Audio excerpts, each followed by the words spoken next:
Never boring. From the show you trust to Never Boring program alongside Sean Brace. I'm Bray Dunne. Hello, welcome in on this Thursday. 6 in a row, Sean Brace. LeBron's working out with Jaylen Brown, Tyrese Maxey, and we got fights down in Chester. What a 24 hours for us before we dive into the practice. Good morning to you, Sean. Great to be with you. And yes, it is a great time to be a Philadelphia sports fan, literally with everything happening in our backyard. And you pointed out just Chester against Messi, which is for the non-soccer fan out there. Maybe you might have heard of the guy. The GOAT? He was in Chester yesterday playing for a good Miami team that spends a hell of a lot more money than the Philadelphia Union do. Oh, by the way, you can hear the game right here. That's right. I heard it right here last night. And with that being said, bottom line is they came back, and it was a really entertaining game. And about, the fifth extra minute, there was a little bit of a brawl with the two brothers. Just a bit of a brawl. It was they had 9 minutes of stoppage time. It happened right there at the end where it's like, oh, wow, they're going to give them one more opportunity. And nope, couple of red cards tossed out. Yeah, what a night in Chester. We got time to get to that, though. We will get to that coming up later on. We got time to get to the Phillies, who've won 6 straight. We got the victory shirt on Connor Thomas again today. Connor, how are you? I think I'm a little bit stinky today, but we've got an off day, so I'm not wearing it tomorrow. I'm stinky but happy. 6 straight wins, boys. The laundry day is long overdue. All right. Well, stay in that studio then today, please. I'm glad our pre-show meeting was not that long then. I didn't get a chance to smell you inside that room, but I'm glad I didn't. I hope you wear it for the next 2 months. That's my hope. Well, no day tomorrow because the Phils don't play tonight. Nice little off day, so we can get laundry done. We're chilling over the weekend. Oh, no. What will we do with our night? I guess we'll spend it watching practice clips and breaking down whether or not this offense is doomed because of one day against the Patriots. All right. We weren't there, very clearly. We were on the air yesterday as the practice was happening. We got the reaction from it. My good buddy Maury Hirschgordon up there in Boston joined us for a couple of minutes yesterday, break it down a little bit of it. The clip that we put up of Maury last night, I don't know if it was the Patriots fans that found it and wanted a victory lap. I don't know if it was the Eagles fans that had really broken over it. It was one of the more tame things that have been said of, hey, they lost the practice. Again, analyze that sentence for me for a second. They lost that practice yesterday. The Eagles had 5 turnovers as an offense, 3 of them being Jalen Hurts interceptions. And I don't know if the sky was falling in Philadelphia or if there was a parade that Boston had put aside after they lost the Super Bowl that they finally wanted to throw. Whatever it was, a lot of feelings about a practice yesterday. And to me, how am I supposed to be concerned over something, one, I didn't see, and also something that happened in August on a practice field? Yesterday, the Philadelphia Eagles had their offense out there against a defense that went to the Super Bowl a season ago, and an offense that did not feature Devontae Smith, team drills, did not feature their first-round pick in Mekhi Lemon. And it looked like an offense, by all accounts, that it needs some work, that is new, that needs some time to gel with one another, that was spending its first day on the field together against a team wearing a different color than its own.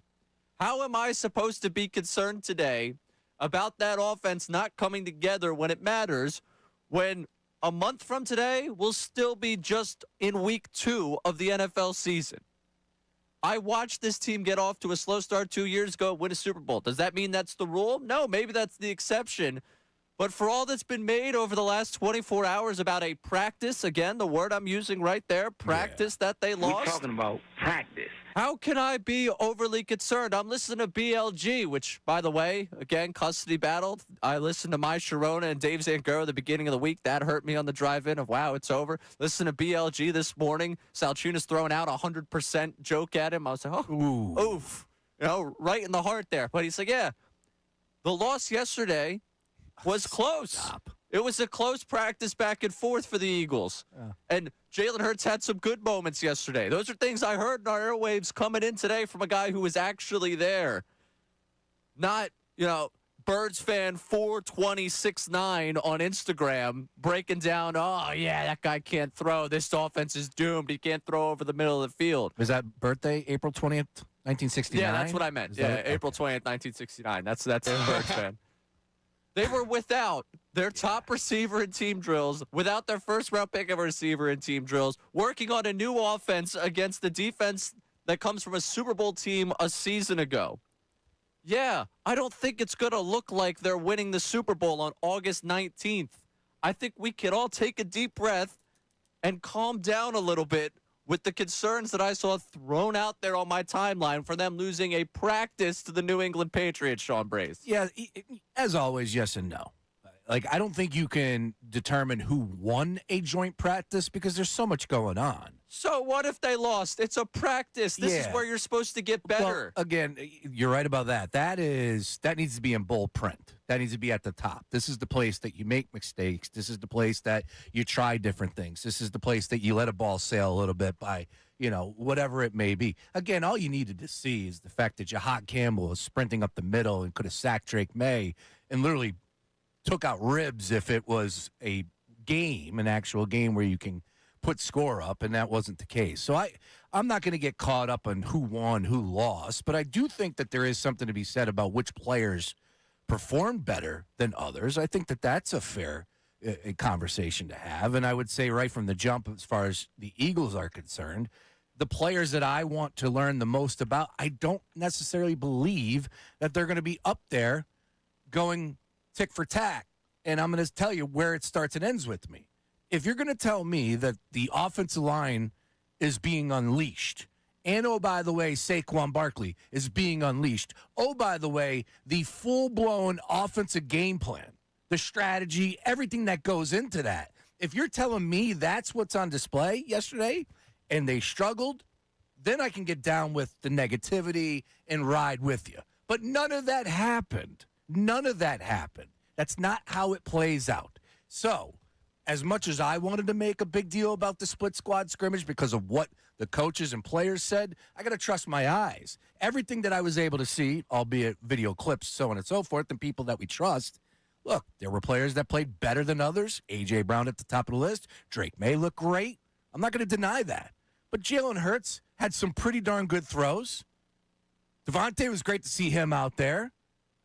Secondary made some plays, like Quinyon made a couple plays. There was plenty of good from the Eagles. I'm not buying into the fact that people are trying to sell me that we need to be concerned based off of what took place yesterday and, oh, by the way, today. Yeah, we got another one today. Oh, go get them today. They win today. Is it now automatically a 14-win season? Like yesterday, were they going against the 2017 Cleveland Browns and the offense struggled, and now all of a sudden they're not going to be good? Like, that's where I understand we have angst about the way this offense is going to look in the big picture because they're changing things over. But ultimately, if Hurts is struggling in a practice in August against the Super Bowl defense, that means that this offense has been changed over and they're trying the different things. They're actually trying to go about improving, evolving, moving forward with this offense. So what if I have 3 interceptions and I get it. Wicks dropped one of them, went into someone else. I don't even care. Even if I didn't see that clip. 3 interceptions. Okay, it happened. Same. On August 19th. Yeah. Like, I felt like I was in Bizarro world, reading comments, following along with the way people were talking about it. And so help me, everyone that wants to write the story that he can't handle this offense after one practice, I want to lose my mind. I got questions about him, too. You're going to say the obituary is already being written about this team? Is that what you're saying? The draft has already been filed. I will say this. You think this offense is in hospice? You downplayed yesterday's split squad right from the beginning. Correct. You were not on my level, and vice versa. Now I am coming closer and closer to your level, but I'm still not going to get to where you're at because there is importance and there is truth. Like a guy like BLG and the reporters that eat, sleep, and drink with this team on the day-to-day, I trust their vision. They know what the potential is. They know what they saw yesterday. I'm fine with that. I don't have any issues. But you can't tell me that the 5 interceptions or whatever, 3 interceptions that he threw at practice up there are something that we need to be concerned about throughout the course of the regular season. One thing we know about Jalen Hurts is what? Does not turn the football over. Well, that's in an offense in which it's designed to protect the football. I don't know if that's exactly the case here. They want him to probably take some more of those high-risk throws. At least Mannion does. I don't know if Sirianni does. It starts and ends with the run game. Starts and ends with the run game. I just don't know if we're going to see this completely just invigorated offense, everything completely out the window of the things that he was able to have success with. Oh, by the way, Jalen Hurts has had success in this league. Right. Point to me, though, the success last year that they got to keep. Well, again, we're going off of the year before. And if we're going 2024, then we're need, going. You need to look at the things that he was able to do correct and take away from that. You have to be able to go with some of the pluses. That's just as a good manager in any walk of life. Right. That's not going to be 100% new. Correct. But there's going to be new. And I want to dive into the concern because I know, Connor, we're going to coming up. I want to get to your concern out of yesterday because I want to hear from people at 610-632-0975. How concerned could you be about a practice that you didn't see with your own two eyes? Are you telling me Connor's concerned? Oh, Connor's concerned. I've got some concern. Connor's concerned. One thing from yesterday that has nothing to do with the offense that I'll take out there and say, all right, I got my eye on that. Because we could talk all we want about the ones for the Eagles offensively. You know, the defense also participated in that practice. Did they? They did. I didn't hear a thing about it. No, you only heard about AJ. And really, I only heard that AJ hasn't spoken to Jalen. Oh, I'm down on the Can we get the Phillies. breaking news sounder for that? Jalen Hurts and A.J. Brown haven't spoken to one another? No, I thought for sure they'd be friends after all this. We'll break down what Sal Palantonio said from that practice yesterday, get Connor's concern over that joint practice yesterday, and we'll keep you updated throughout the show. We'll talk about 6 straight wins for the Phillies later on. Your concern over a practice you didn't watch. I want to hear it. Try and tell me why I should be concerned. Number 610-632-0975. He's Sean Brace. I'm Ray Dunn. This is Brace and Dunn, 97.5.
Receptions today in these joint practices. He threw a lot of balls to running backs, to Saquon Barkley and the rest of the running back crew.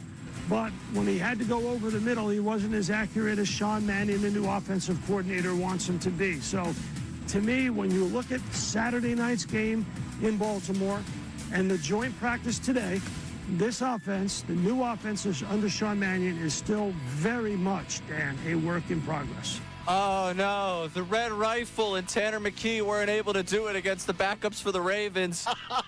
And Jalen Hurts missed a couple passes over the middle. That's it. Curtains. Boys, get me a Sixers season. Where's the LeBron video? I can't even bother. What's his name?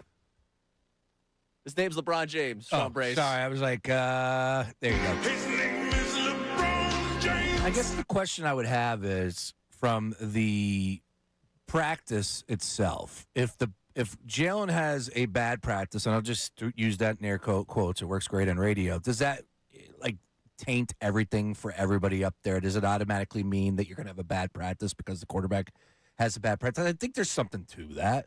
And Jalen this offense as a whole is going to struggle. We talked about this a little yesterday pre-show where I was saying, is it a reality or is it an excuse?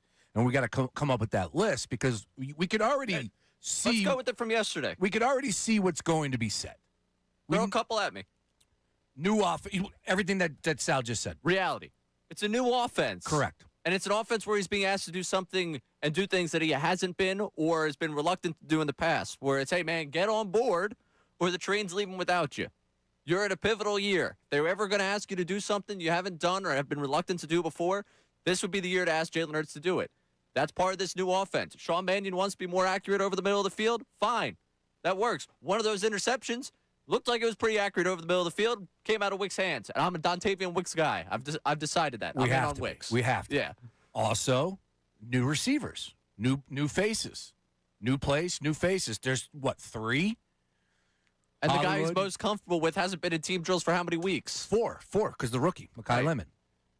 Brandon Lee Gowton today, and Brandon Lee Gowton is decisively in objective Club Hurts. Mm-hmm. That is not a question about it. Every time it comes up, he laughs at you for Club Hurts, and he jumps into the, I'm objective. I got the journalism thing going. And he does. He said it was a solid practice from Hurts. I heard that this morning. That was something he said.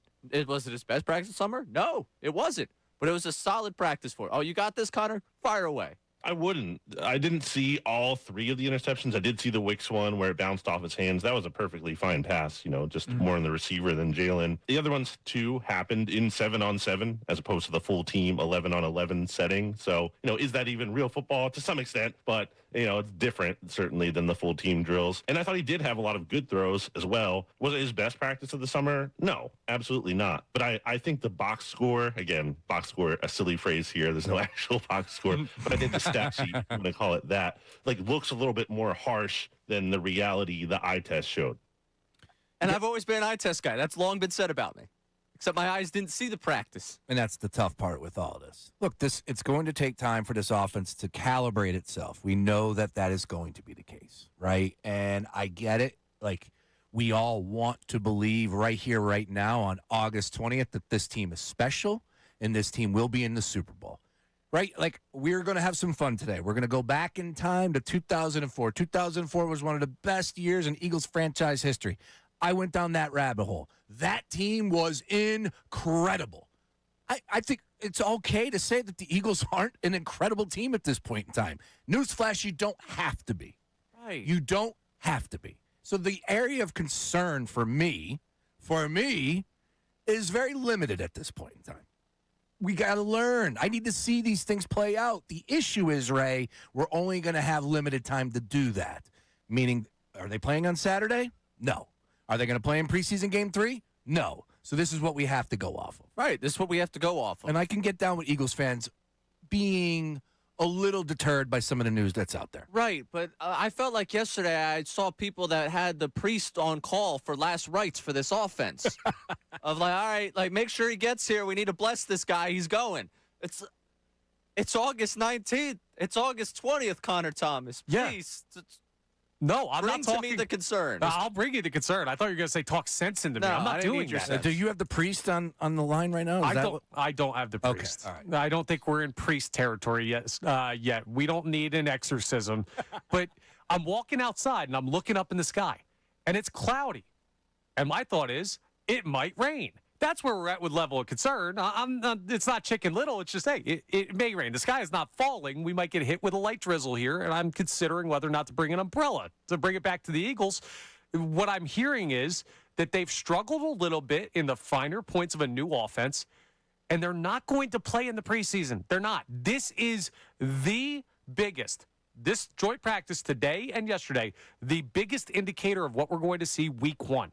Right? This might as well be the 2 days before you take on the Washington Commanders, a divisional game that I have a breakfast sandwich riding on. Damn it. They look good yesterday in that grocery outlet. Ooh, I was hungry. Sure they did. I need to see stuff or hear about stuff from them in these 2 days that feels like the dress rehearsal for the first game. You said you walked outside, saw clouds, and thought, hey, maybe it'll rain. I watched the Weather Channel, man. I knew it was going to rain. I knew that the rain was coming. This is what happens. It's a new offense. It's the Patriots. This is maybe this is where I came from yesterday, maybe why I'm in a different space than you, and probably a different space than a lot of people.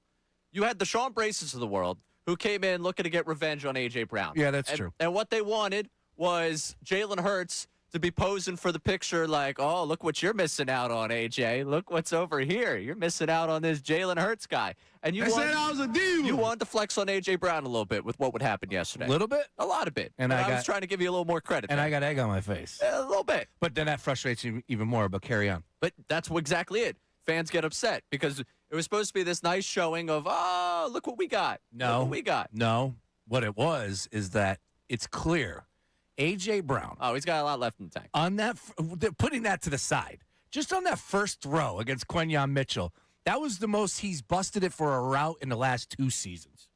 Fair or unfair? Unfair. Oh, come on. Unfair. Clearly, this guy honestly gave up on a lot of plays last year, and I'll take that to my grave. You said I will last 2 argue that. years. All right. That's where it's unfair. Okay. Last year or Last the year. last, 2 months of No, last year? yeah. Fair. Okay, all right. And see, this is why we're upset out of a practice. We're upset because you wanted to beat A.J. Brown in practice. Little You bit. wanted the offense to show that it'd be fine without A.J. Brown. And you went in with, you didn't use the phrase must win, but you went in there with the thought of, yeah, this is a measuring stick practice for the guys. And I went in with, all right, it's August. The guys are wearing a different color. Okay, you need to understand how this season starts. So you have Washington and Tennessee. with a- Guaranteed 2-0, I was told. That's what I said. Yes. And I need to see them back that up with the way that they're preparing. Because if you do not start 2-0, you go playoff team, playoff team, playoff team, playoff team. Dallas Cowboys, who should be this year playoff team. They're apparently chirping that about the Super Bowl right now on NFL Network. Yeah, they have been. They always are. Yeah. I mean, listen. That's How about Dallas them for you. Cowboys? You do not have a lot of runway. You are trying to, and you're not taking off a little Cessna here. Okay, you are jumbo jet Philadelphia Eagles that need to get the engines revved up before we hit week 1. And right now, the engines are not revved to where we need to get the lift. Okay. You're fine to have questions. You're fine to have concerns about this team. I just think that if new concerns popped up for you in the last 24 hours, I think you expected more out of a practice than you were ever going to get. That's where I'm at with everyone. Like, they went up against the Patriots, who won the AFC a season ago. Yeah. They went up against a well-coached defense, a well-coached team. The guy's team has a lot of discipline on the field that maybe he doesn't have off the field. Vrabel's a good coach. They were going to be in a good position in this practice. Don't forget they're home, too. And that's Home field advantage, I've Ray. long said home practice complexes really breed success in joint practices in August. Look, Does no one else realize the absurdity? Am I the only one? I get the frustration. I hear it in your voice. I honestly tend to believe that there are cooler heads out there. I think a lot of people are with you on this more than you believe. I really do, where it's like, all right, I get that everybody's got something to do and something to say, like Sal. Sal's fired up. Sal paints a picture better than most, but he also knows what to say. He's on ESPN. He's not up there to waste people's times. He's going to give you something. So, of course, he's going to focus on the struggling of Jalen Hurts, no doubt about it. But I think a lot more Eagles fans are on your side than you tend to believe. but That's if my take. Jalen Hurts is struggling on August 19th with a new offense, it's a natural progression of learning a new offense. I would hope that majority of Eagles fans would be on your side. That's the idea that he can't do this being decided against the Patriots in August, to me, is ludicrous. The idea of concerns and angst over this offense, Fair. If it's newfound for you in the last 24 hours, that's more what I'm worried about. Who's saying that he can't run this offense? Did I miss that from somebody? I'm too that's deep into the That's weeds. a little deep? All right. Yeah. All right.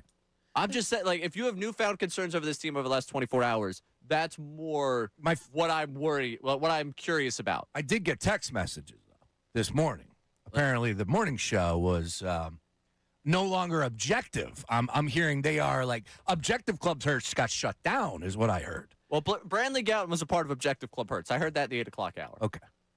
Well, look, they might have beaten me to my the car before while they were going through all that Hertz stuff. is Pub Hertz still around? Pub Hertz is not closing. Okay, so Pub Hertz is still open. Objective Club Hertz sounds like might be a out of business sale happening over there right Gotcha. Or they're just changing the name.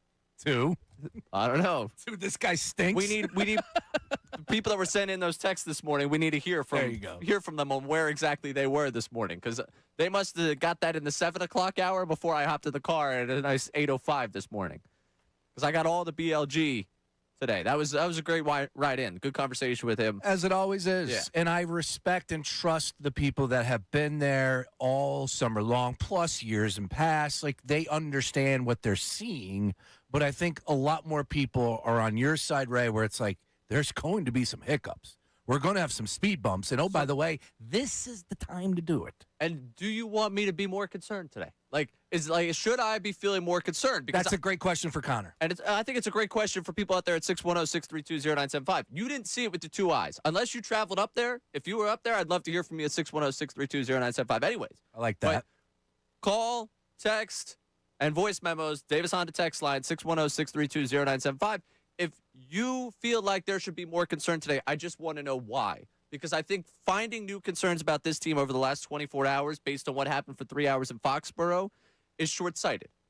Because this was a team, if their offense didn't look great against the Patriots, it's the Patriots. It's a new offense. Devontae Smith has been out with a hamstring for how long? Mekhi Lemon's been out with a hamstring for how long? I think he's there today, too. It's Dontavia Wicks, Hollywood Brown, Elijah Moore. If you're down to those guys against a team of this quality early on in the season, it's early on in August, on a practice field, it's kind of the expectations I would have for it.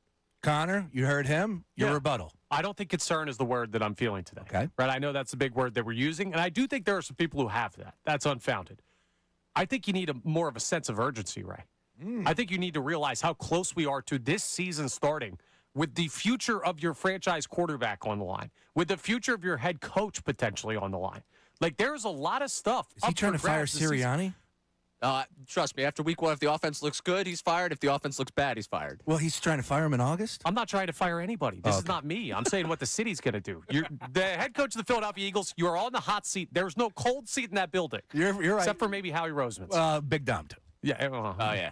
Yeah, absolutely. He's got a throne in there. Yeah. My point is this: like, Literally. you got to look around. We got to get you a calendar and say, hey, they have one more day, and it's the day that matters anything at all between now and the start of the regular freaking season. Where if you lose a game, this ain't baseball, this ain't the NBA, the NHL. You lose a game in the first 2 weeks, you're behind the 8 ball. Like, you have one more day that matters. So, hey, boys, let's wake up a little bit. Pump up the urgency, he says. See, I get down with both your takes. I do. I'm in the middle.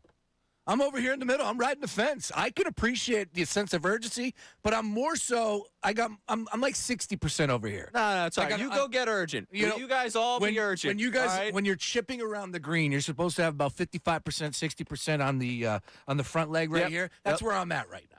Coach Teasdale at Temple taught me that. I took an 8 a.m. golf class back in college. Oh yeah? Yeah. You know what my dad said about that class? What did he say? Just one word: waste. You're not a good golfer, and you're really going to waste college credits on golf. Well, BQ is the man. Oh, If you- BQ is the man. Yeah, 1912 Club. I love it over there. You're darn Those are right. my Hey, people. We have a great story about a college golf class in News and Noon today. So you're not going to want to miss that. All right. They did it better than Ray Dunne did it. I'll say that. I don't think you saw me in that class. If you I saw don't me on think the you course, heard I don't the think it's a story. waste. All right. Let's go to the phones at 610-632-0975. Go talk with Earl from West Philly. Earl, you're on 97.5 The Fanatic. Hey, what's up, Ray? What's up, Sean? What's up? Earl. What's up? I'm good. I think these guys are over. Not you, but everybody's overreacting. Was it a good practice? Absolutely not. Did A.J. Brown look good? We already knew he was a top one receiver in the NFL. This is my thing, though. I went back and I watched the interceptions. The only interception that was atrocious was the overthrow. The Wicks interception that bounced off his hands, yes, is a quarterback stat, but that's on Wicks.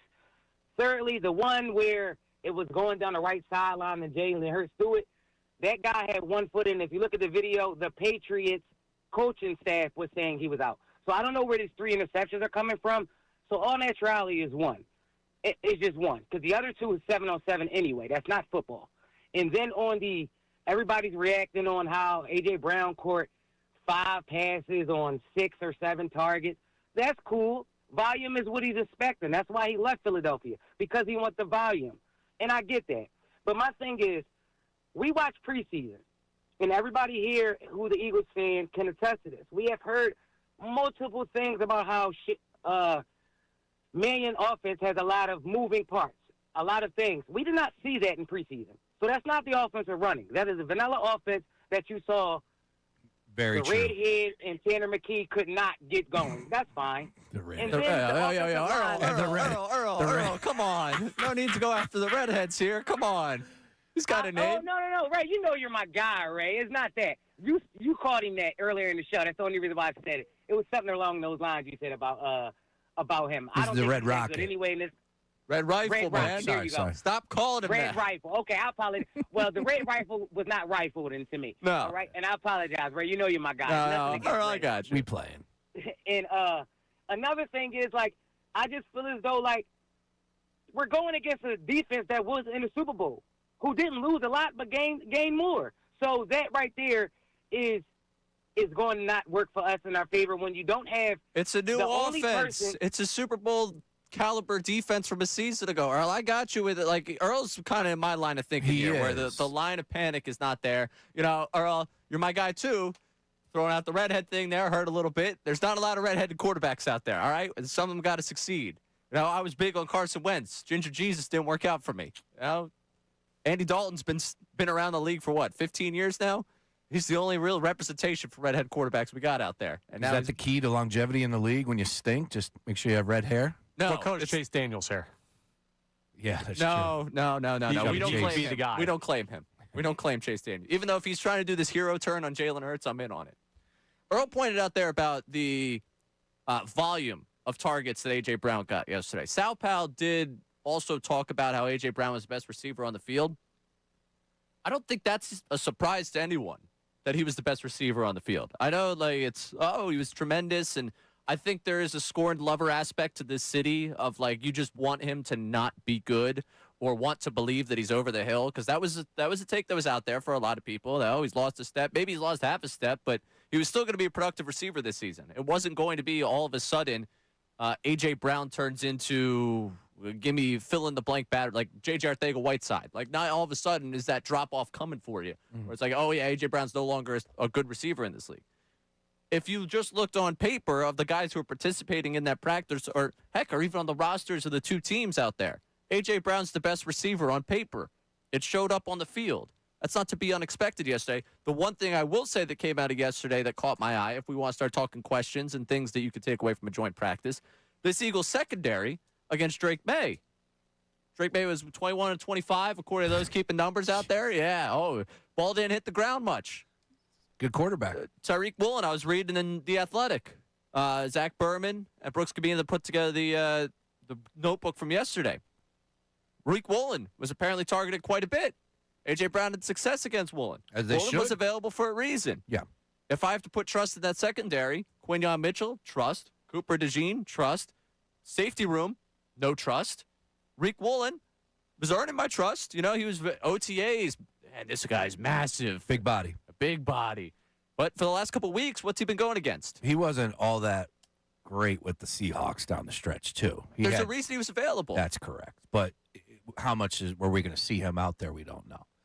Again, This season? yeah, they brought him in for a reason. CB2. If it's not him, then who? I mean, we were all reminded of Keely Ringo's existence over the weekend, the Keely Ringo experience.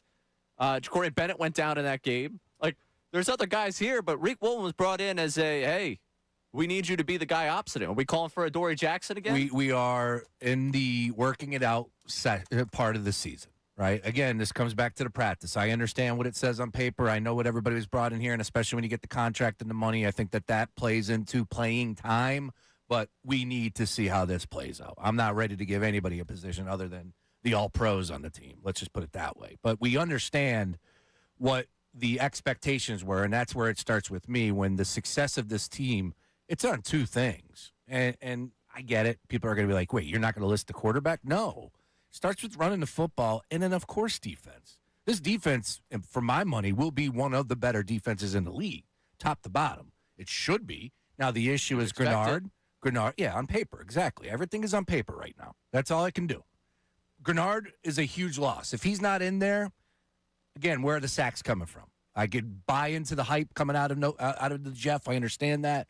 But Grenard was brought in here, and one reason only is to get after the quarterback. So if he's not there, now I'm a little bit on my heels as far as the expectation with this defense. Still, I think they're a top 10 defense even without Jonathan Grenard. But if he's out there, I think the defense could be really special.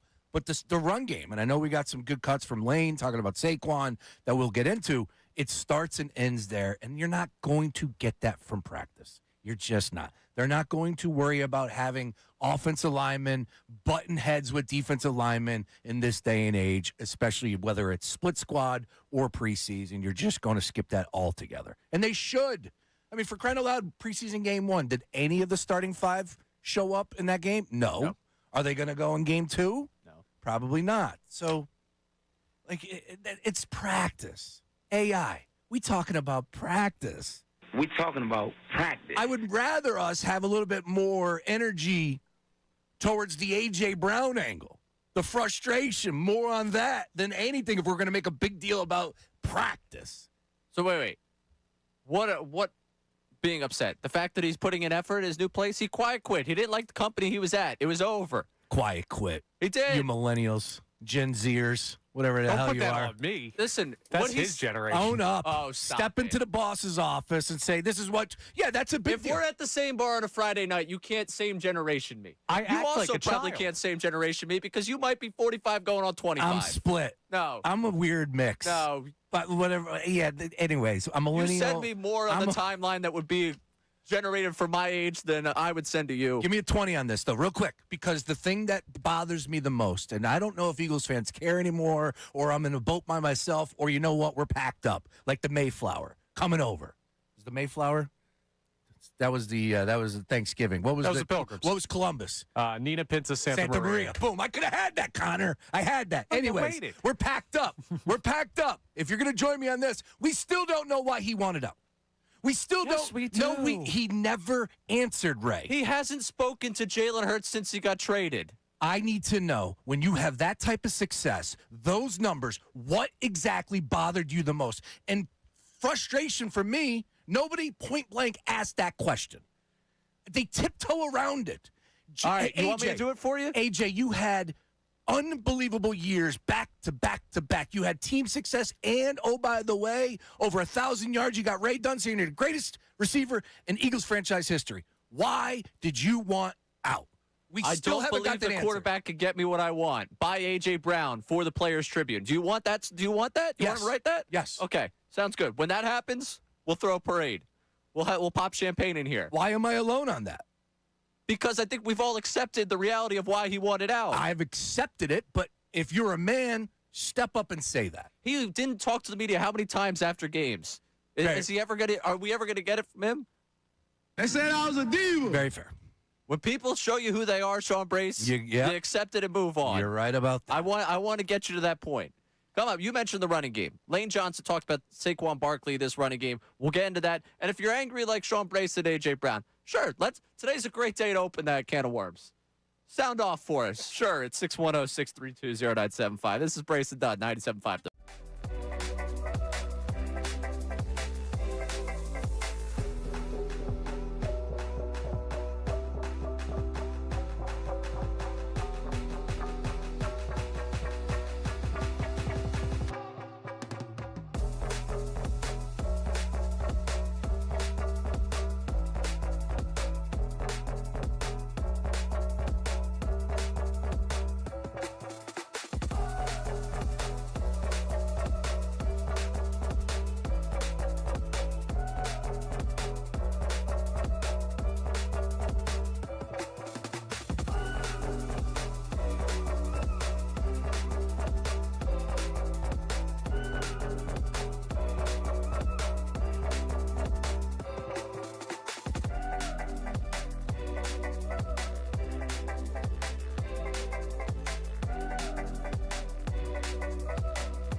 I'm in. What's up, Sean Brace? I'm Ray Dunne. Welcome back into Brace and Dunne. Andrew Salciunas in on the six-pack bet.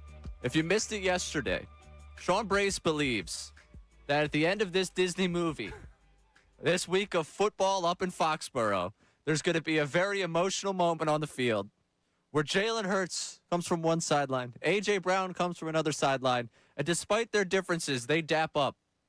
Yep. And that's it. End of Saturday night's game. I know I will be watching. Watching for one reason and one reason only. Not to see players that we'll never see again. I want to see AJ and Jalen, middle of the field, clean dap. I'm not saying bro hug. That's a little next level-ish, but there's acknowledgement. There's respect. Yo, have a great season. Stay healthy. Moving on. These guys just competed against each other for 3 straight plus days. I think that is the bare minimum. To be clear, Salciunas and I get 2 separate six-packs, That's right? correct. Okay. Of your choice. Yeah, all right. Good luck. All right. I will just straight up. You guys can pitch me.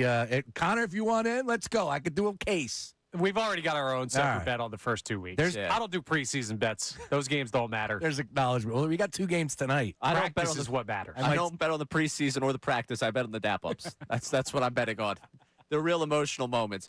All right, real quick, before we get back to the phone line, 610-632-0975, and we will get into the team that's won 6 in a row with Anthony Sanfilippo coming up at 11 from On Pattison, breaking down everything going on with this Phillies team.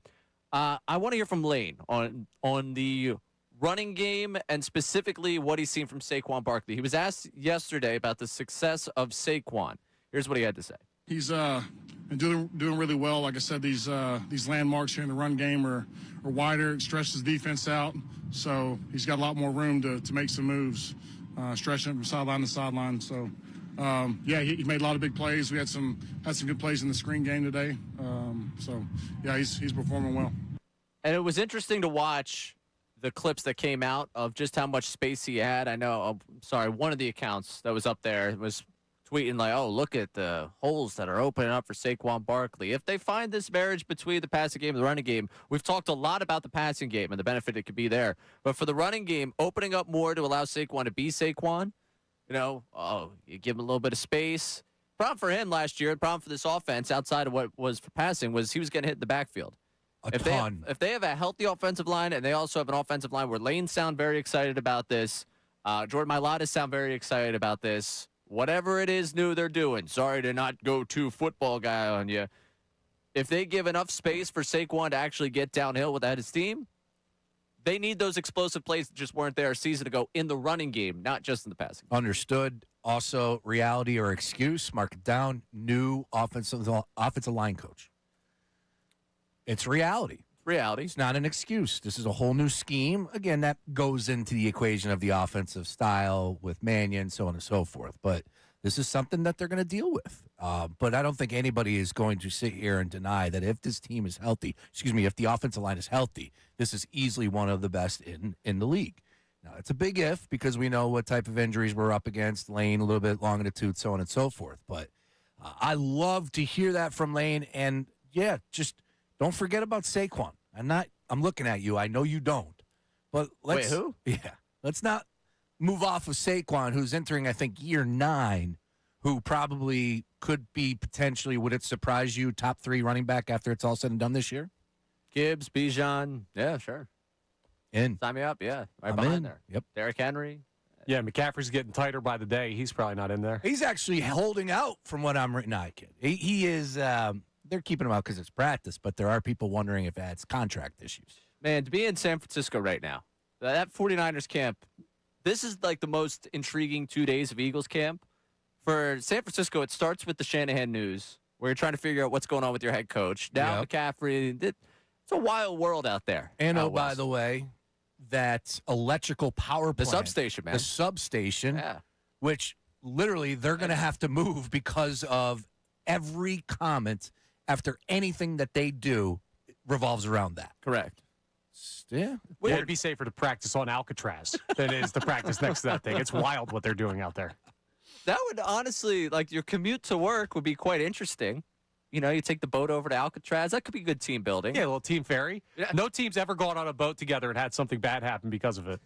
That builds toughness, though. You think about it, you know, where did this team train? Alcatraz. I don't want to mess with that team. That's fair. I don't want to mess with that team. All right. Great movie for you out there. Escape from Alcatraz, 1979. Really good. Really good. Let's go out to Keith at Bucks County. Keith, you're on 97.5 The Fanatic. Hey, guys. How are you? First of all, I'm great. Listen, get off the bridge, go home, crack open a couple of cold ones, wait for September 8th. You're not going to see anything during the preseason. Preseason games are for owners to make some money. If the NFL were smart, they just do away with them completely, but they won't. So it doesn't matter. And as far as AJ and Hurts are concerned, that ship sailed. If you guys are watching the game to go see if they're going to hug it out after the game, I am. not something else to do. I know I am. I know. No, Keith, I am. I am locked in Saturday night. I'm going to watch this game, and I'm going to paint the picture for you because I'm going to be doing it, I think, hopefully no rain. I'm going to be doing it on my deck with my garden around me. And All what the I will have is 2 screens going. The Eagles are going to be on my laptop because in the second half, I don't care about any of these guys. And only thing I'm going to be watching at the end when the clock goes 0 is whether or not they dap it up. I am so into that Hey, game. listen, okay, I don't think it's going to happen. Now, the other thing is, and I want everybody to understand this, the Eagles right now are like a race car. They're being prepped for horsepower, for whether or not So when does this race car take off? Aerodynamic. So they're not ready yet. They're running on the track they're going to be running on. They're going to make their tweaks, and come September 8th, when the season starts, they'll be ready. And you guys all know what's going to happen. They'll come out, they'll score 27 points. The defense will give up 24. Everybody will bitch Monday that the defense stinks. Or they'll come out and score 17. The defense will give up 3 or 10, and everybody will complain the offense stinks. And the bottom line is they're 1-0. So just chill out, relax. All right, so you're in the Connor Thomas camp of guaranteed the opening game victory. If you gave me an over/under of 27 points for the offense in week 1, I feel like you could get really, really good value on the over there because I don't think 27 is where I would set the line for over/under points for the Eagles week 1. Where would you set it? 21.5. Yeah. It's Probably 20.5. It'll be higher than that in Vegas odds makers, but I don't. Let me look at that, Jim. I guarantee it's out there. You give a look to it. We'll get to it in the 11 o'clock hour. Busy 11 o'clock hour for us. We're going to dive into 6 straight wins for your Philadelphia Phillies. Anthony Sanfilippo of On Patterson joins us coming up next to break down the Phillies. Aaron Nola, trust? Those 2 things going in the same sentence right now? The numbers over his last 9 starts, over his last 5 starts. Where's his role in the postseason? And Nasty Nestor. All that Phillies conversation come your way at Throwback Thursday at 11:30. He's Sean Brace. I'm Ray Dunn. This is Brace and Dunn, 97.5 The Fanatic. Now on 97.5 The Fanatic Sports Update. The Phils make it 6 straight victories. I'm Connor Thomas, and this update is brought to you by the Empire State Building. Find out why the reimagined Empire State Building observation deck was voted the country's #1 attraction by TripAdvisor travelers. Tickets at EmpireStateBuilding.com/radio. Open daily. Reservations required. Phils made it 6 straight wins yesterday, taking down the Marlins 4-1 to complete the sweep. Aaron Nola dominated on the mound, going 7 innings of 1-run ball while striking out 8. Luis Arraez's 2-run homer was the big offensive blow in the game. Nola talked afterwards about his recent strong performance. Just gotta be a little more consistent and efficient. Gotta get early outs. You know, I had some early outs and some quick innings there, which helps. You know, I feel like you gotta have those to go deeper in the ball game. The Phils also added some pitching depth yesterday, signing Nestor Cortez to join the team for the playoff push. They're off tonight. The Eagles are back for their second day of joint practice with the Patriots. Yesterday, they had some struggle points on offense. We'll keep an eye on the reports coming out of Foxborough today. The Union drew with Inter Miami 2-2 last night. They're off till Saturday. We'll talk to Anthony Sanfilippo of On Pattison coming up next for his evaluation of the Phils' win streak and the signing of Cortez. This update's also brought to you by Morgenstern Medical. Losing your hair and wish you could do something about it? Call the trusted team at Morgenstern Medical, because where you go matters. Call 610-830-HAIR. I'm Connor Thomas for the home of the Sixers, Flyers, and Union, 97.5 The Fanatic and the Fanatic app.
Ball's drilled deep to right field. Ruiz is back. It is gone. 2-run home run arise. It's his 6th of the year, and the Phillies are on top 3-0. From fake losses to real wins, Sean Brace. Gotta love it. 6 in a row for your Phillies. They're winning, unlike your Eagles. We'll get away from the disappointment of a truly, truly disheartening day in Foxborough yesterday. We'll give you some more updates coming up from joint practice later on this segment. But to the Phillies, another win last night. This team keeps on rolling. 6 consecutive wins, the longest winning streak of the season. To break it down with us, guy who does a tremendous job for On Patterson, Anthony Sanfilippo, joins us now via Zoom. And Anthony, I want to dive in quickly to this 6 in a row. From your perspective, the biggest reason this team has found this success and is reason to believe in this success lasting longer. The biggest reason, Ray, is that they have figured out how to get on base. If you recall, through the end of July, they had the worst on-base percentage in baseball. They were down at, I think it was like 303. It was their on-base percentage. Since that point, they are the best on-base team in baseball. This has nothing to do with the home runs and the slugging and all that stuff that we always hear about. For years, this team's going to slug, they're going to hit. Yeah, they have that ability, but it's right now about just getting guys on base and getting hits with guys on base. And that's why they're winning games the way that they're winning them now. 10 out of 15, 6 straight. Like this has to be something that they maintain going forward. But if they can, they're a dangerous team in the postseason. Well, that's great stuff. Great to have you, too, as well. And over to Ray, because he said that if the Phillies win 3 more straight against the Marlins, which would make it 6 in a row, he would be back in. So I'm wondering, where do you stand on that conversation? Should Phillies fans start to believe that what you just pointed out, this new approach at the dish that is obviously working in the month of August, will continue to carry on in September and hopefully on from there? So when you say back in, I got to ask you a question back, Sean, before I give you my answer. When you say back in, are we back in that this team can win a championship, or are we just back in that they could do a little bit more than they've done in the past in the playoffs? I like the latter. I can't get down to the championship. I still believe in the Dodgers. So back in to me means make the playoffs, which was up for debate a week ago. I never wavered on that, Sean Brace. All right. So back in for me is, they could do some damage come playoff time, but they're going to make it. Yes, then you should be back in, because I do believe that about the Phillies. I do believe that they are a team that, I never doubted that they would not make the playoffs. I was always a believer that they would, more so because I look at the teams that they're competing with, and they're not very good teams. And so I looked at it and said, the Phillies are better than all of these teams. They're going to make the playoffs. But the question was, would they do anything once they got there? And I'm starting to believe now that they have the right approach offensively that they didn't have earlier this season that can make them win a round or maybe 2 rounds. I still don't see them getting past the NLCS. So if you ask me to make that prediction, that's where I draw the line probably. But I do think that this is a team that can get on a run. And look, once you're in the playoffs, I say that they can't get past the NLCS. Once you're in, anything can happen. Baseball is the most random playoff outcomes of all. So yeah, you take that. Like if you take that opportunity and you hope you can run with it. I'm curious, while we're talking about big picture where they can go, a lot's been made, and I'll be one of those people that made a lot of it over the last 24 hours, just how they've pulled themselves now within 4.5 of the Braves in the division. It's late in the season. You still got games against Atlanta. Chances this team can actually catch the Braves in the NL East and win its 3rd consecutive NL East title. I think that they're pretty good, Ray. And I'll tell you why. It's not just because of the way that they've been playing. Look at the schedules that these 2 teams have coming up. We've been talking about this over on Patterson for a little bit now, that, this stretch of games was going to be the most important games of the season for the Phillies because they're playing teams that are very beatable. All right. The Cardinals come in. I know they just lost 2 or 3 to the Cardinals, but they're a better team than the Cardinals. They should have won that series in St. Louis. It was more their fault that they didn't win it than the Cardinals were better. So you look at it, that's a series that's an advantage. They got Seattle coming up, who's 7 games under 500. They go to Los Angeles to play the Angels, who are the worst team in baseball. Right. And then I forget who's right. Oh, Arizona, who, by the way, is in free fall now with the Ketel Marte thing happening with the Diamondbacks, right? So all of those series are happening before you even play the Braves. Meanwhile, the Braves got the White Sox today in a makeup game. They got to play at Milwaukee. They got the Dodgers coming in. Like, they got some tough games coming up. And then, oh, by the way, in the series between the two series with the Phillies, they got to play the Tampa Bay Rays. So, like, the schedule is favoring the Phillies right now, and they just made up 5 games in 6 days. So to think that they can't make up 4.5 in the next 35 games is crazy. They absolutely can. Phillies got the night off, as Anthony just said. Next up for them, the Cardinals. They just lost 2 of 3 in St. Louis, so hopefully go ahead and get them back here at the Yard. Nestor Cortez signs to a minor league contract. Your read on that is what? It's adding depth, right? And who knows what Nestor Cortez is going to be. I mean, you see these signings every year with pitchers in August that, haven't pitched in a while or get waived or released, and you sign them and, hope to catch some lightning in a bottle. Who knows what he's going to be? But the fact is he gives you versatility, depth. And what I mean by that is if Andrew Painter continues to struggle, maybe you bring in Nestor Cortez to make 4 or 5 starts for you in September out of the number 5 spot and see what happens. Can't be much worse.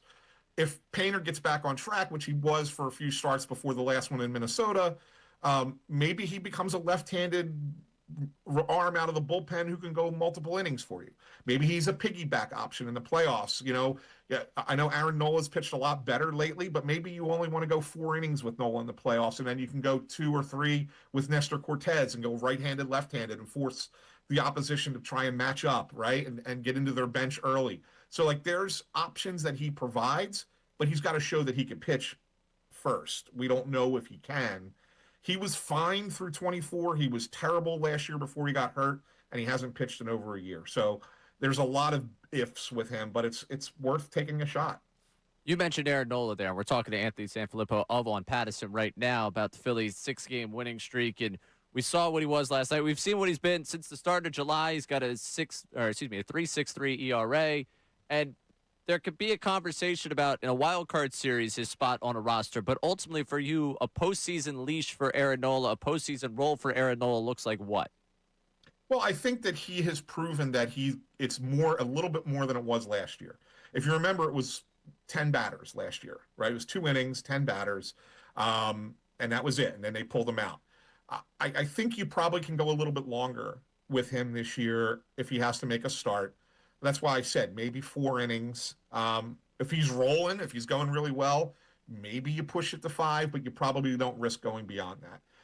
But that's important because you're going to need a 4th starter if you get past the wild card round. And he's the guy. And so to have that a little bit more confidence in him this year than you did a year ago is a positive thing. And to follow up on that, speaking of the wild card series, we've talked a lot about the pitching depth on this team, whether it be your options in the bullpen, whether it be for a long time I was talking about this starting rotation. In a wild card series for a guy that would be your 4th starter, do you see that as a rosterable guy, or do you believe that they might go somewhere else there? I still think he's rostered. I do.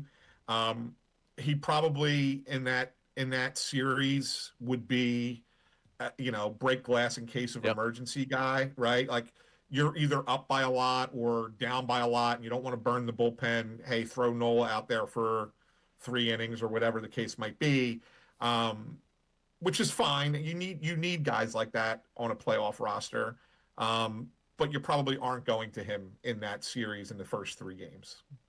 All right, I got one that's really a deep question here, and I'm curious. Here we go. You can only pick one: Field of Dreams game or the Flow Rida post-game concert. Which one are you going to? Look, here's the thing: the Field of Dreams game, take the game itself out of it, was the coolest place I've ever witnessed a sporting event. It was awesome. Like the whole thing. Baseball didn't just hit a home run, they hit a grand slam. Like that thing is I tell people go, even if it's not the Phillies, just to experience the movie site, walking through the corn, being in a small state. Like I did it. I walked through the corn. Like it was fun. I would do man. too. I would absolutely It was do too. fun. It was awesome.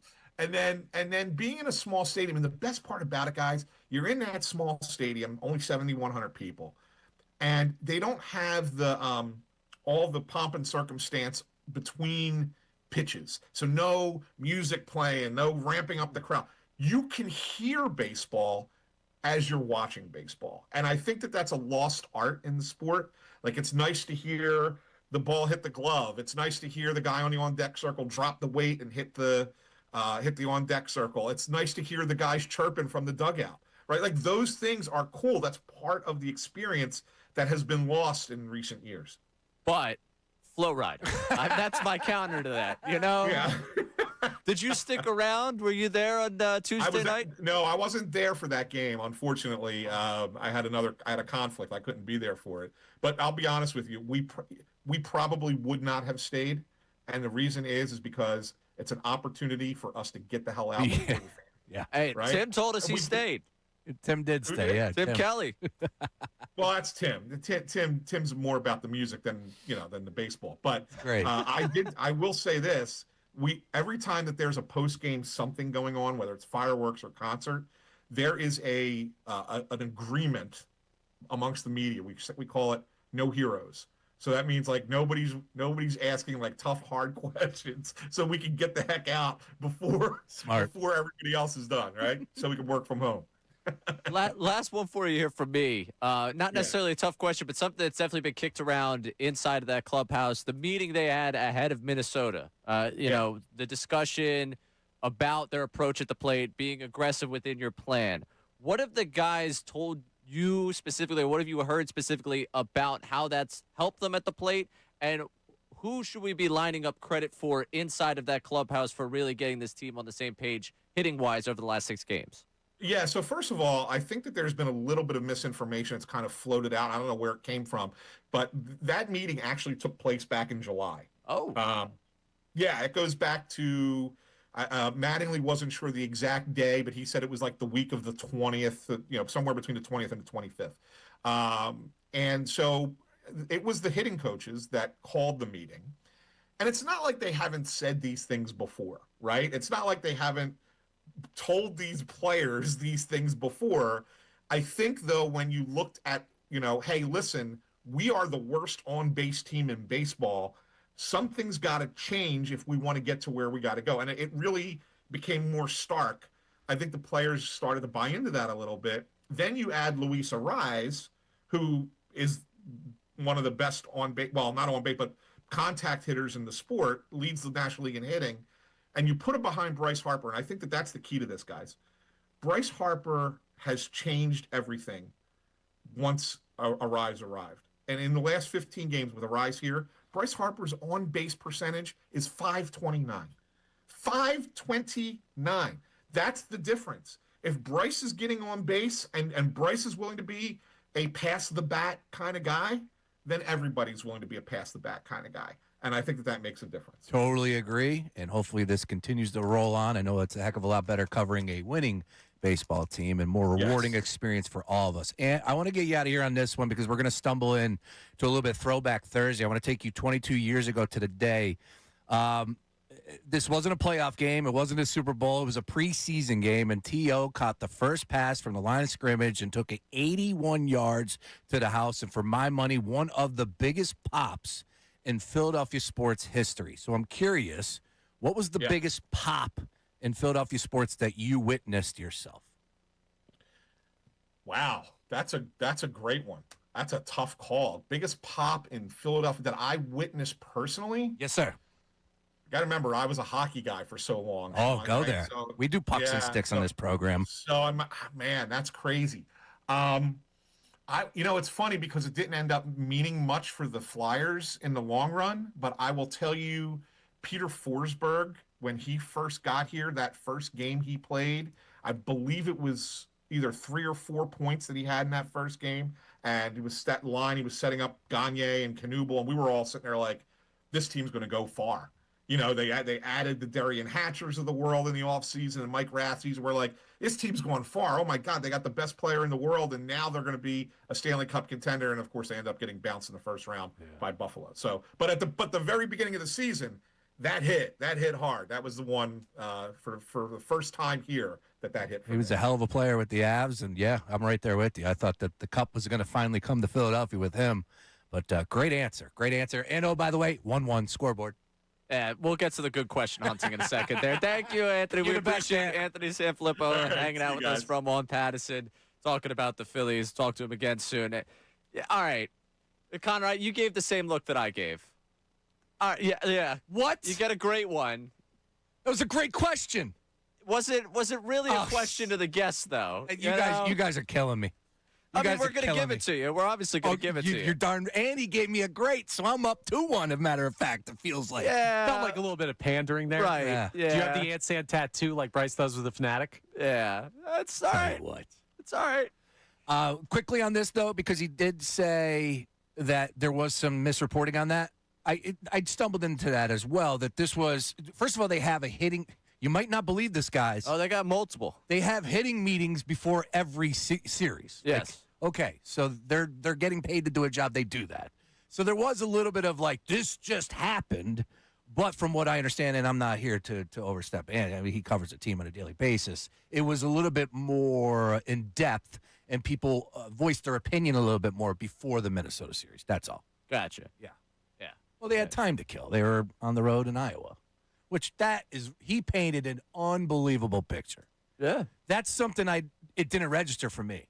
No, no, none of that nonsense. None of this. And I love the organ. I love all that. That, you know me, I'm a diehard when it comes you're to a DJ. Correct, and I love the in-arena experience. But that is pretty cool. Did not think about that, where it gives you like a high school feel. You know, like you can hear everything. You hear chirping. Right. He painted that picture really well, like when you got the bat and you got that weight and you hit the bottom of the barrel and boom, falls off. It's impossible to know, though, what he would have preferred if he went to the Flo Rida concert. He wasn't there, so you can't really make a ruling on that one. Copy. All right, before we get into Nasty Nestor in a moment here, and the addition of Nestor Cortez, what we saw last night from Aaron Nola, I'm talking A.J. Brown because I see in front of me we got 2 updates from joint practices up there in Foxborough. Make it 3. Oh. All right. Yeah. So Johnny Airport, John Clark is up there putting some stuff out. This is really interesting because it was a big part of last year's story. Jalen Hurts several times today with the designed run up the middle. Oh. So we're seeing him move a little bit more. A.J. Brown still dominating, and this just coming out as we got off with Ant Sand. Things are escalating between the Eagles, according to John Clark, and the Patriots. Eagles offense and Pat's defense, to be specific. Looks like Saquon Barkley had to be held back, also saying that there have been multiple little scuffles. Things are getting testy, pushing after the whistle. The guys are fired up today up there. Yeah, that's right, boys. Everybody come back healthy, but compete. That's what happens when you lose a practice. Scoreboard, you got to come back and fight over it. Yeah, now the fire's there today. They know what was being said. They know what people's takes are. They turn on ESPN. They see Sal Pal. They see all these guys on the NFL Network going, oh, it was one-sided. Huh? Do they need us? Meaning? Like, wouldn't you be annoyed whether or not anyone had a take on it? Well. As a competitor? It's August. It's, professional athletes. Yeah, egos. like the fire. You lost yesterday, allegedly. Scoreboard. Yeah. All right, real quick. We're going to get back in it. We're going to get to Throwback Thursday coming up next. Actually, let's roll that now. Because coming up, we're debuting Throwback Thursday with you, Sean Brace. Yes. You're taking us back 2004 today, where you're taking us back to August 20th, 2004. Yeah, and as I said to Ant San, I remember where I was. And quite frankly, Philadelphia Eagle fan, no matter your age, you know exactly the significance of bringing T.O. into the equation with that team already, the success that they had 3 years running. NFC Championship, NFC Championship, NFC Championship, all L's.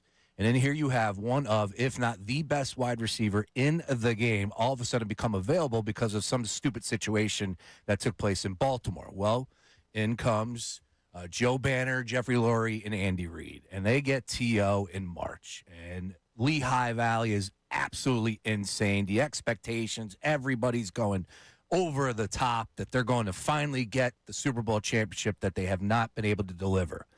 And for my money, as I told Ant, I will remember where I was because it was the first play from scrimmage on this date, August 20th in 2004. And here's how it sounded. Start Brian Westbrook in the backfield. And Terrell Owens, everybody, all eyes, all attention on T.O. and how this will all work out. Well, I wouldn't be surprised to see the first play if they don't try to get the football to Terrell Owens. He looks his way. Fires it his way. There's Owens at the 45. Inside the 20. And on the first play at Philadelphia in an Eagle uniform, Terrell Owens takes it 81 yards right on the jersey number.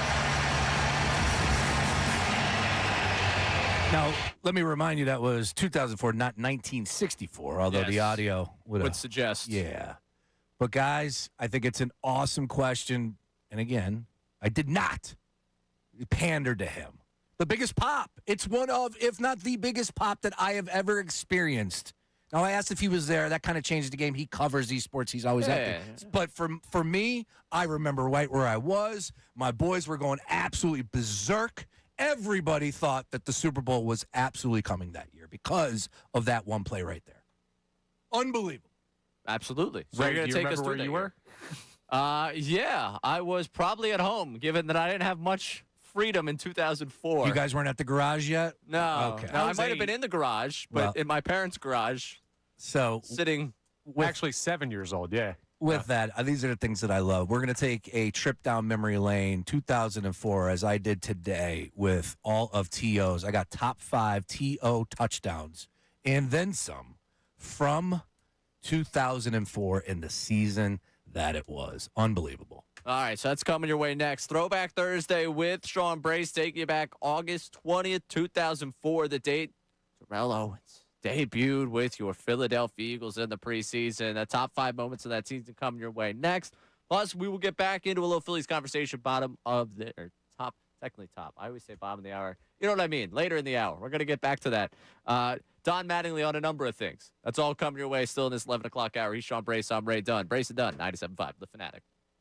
Oh, and I want to tell you about going down to South Philadelphia, located in the heart of the Stadium District. It's Live Casino and Hotel Philadelphia. I'm thinking about heading back down to the game tomorrow night. I know I was just down there earlier this week and saying to my buddy, why don't we go down Sports and Social, maybe before the game, grab a burger, some of the bites they've got there. Maybe instead we'll go to the center bar. You got 360 views of the entire casino. You can always hit up that FanDuel Sportsbook. You got wall-to-wall screens, electric watch party energy.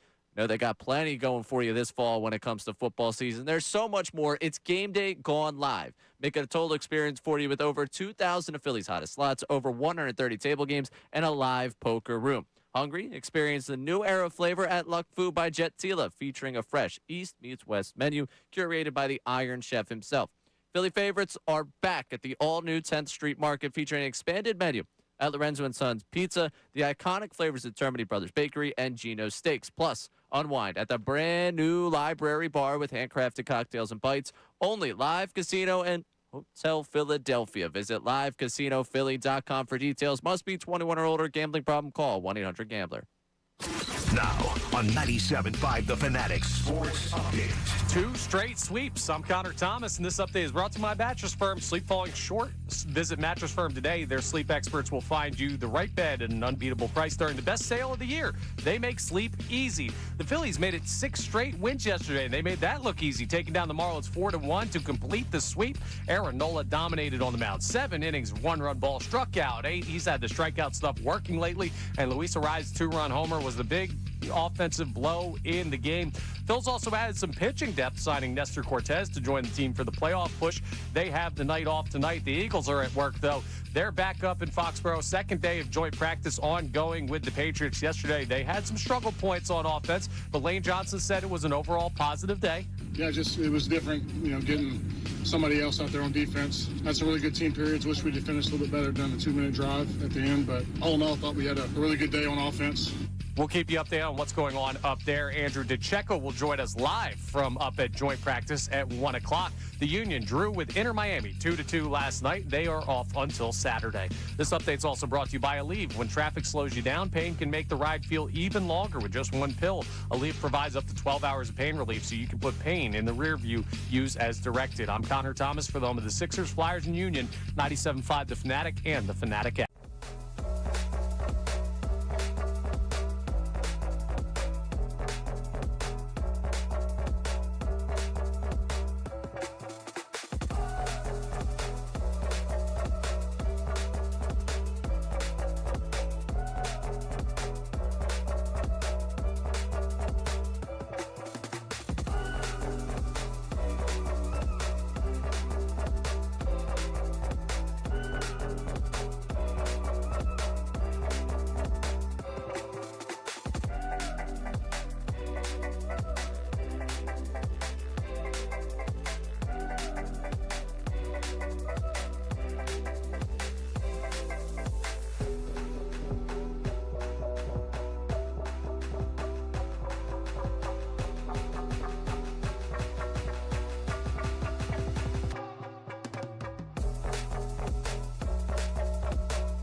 97.5 The Fanatic. He's Sean Brace. I'm Ray Dunne. Connor Thomas producing.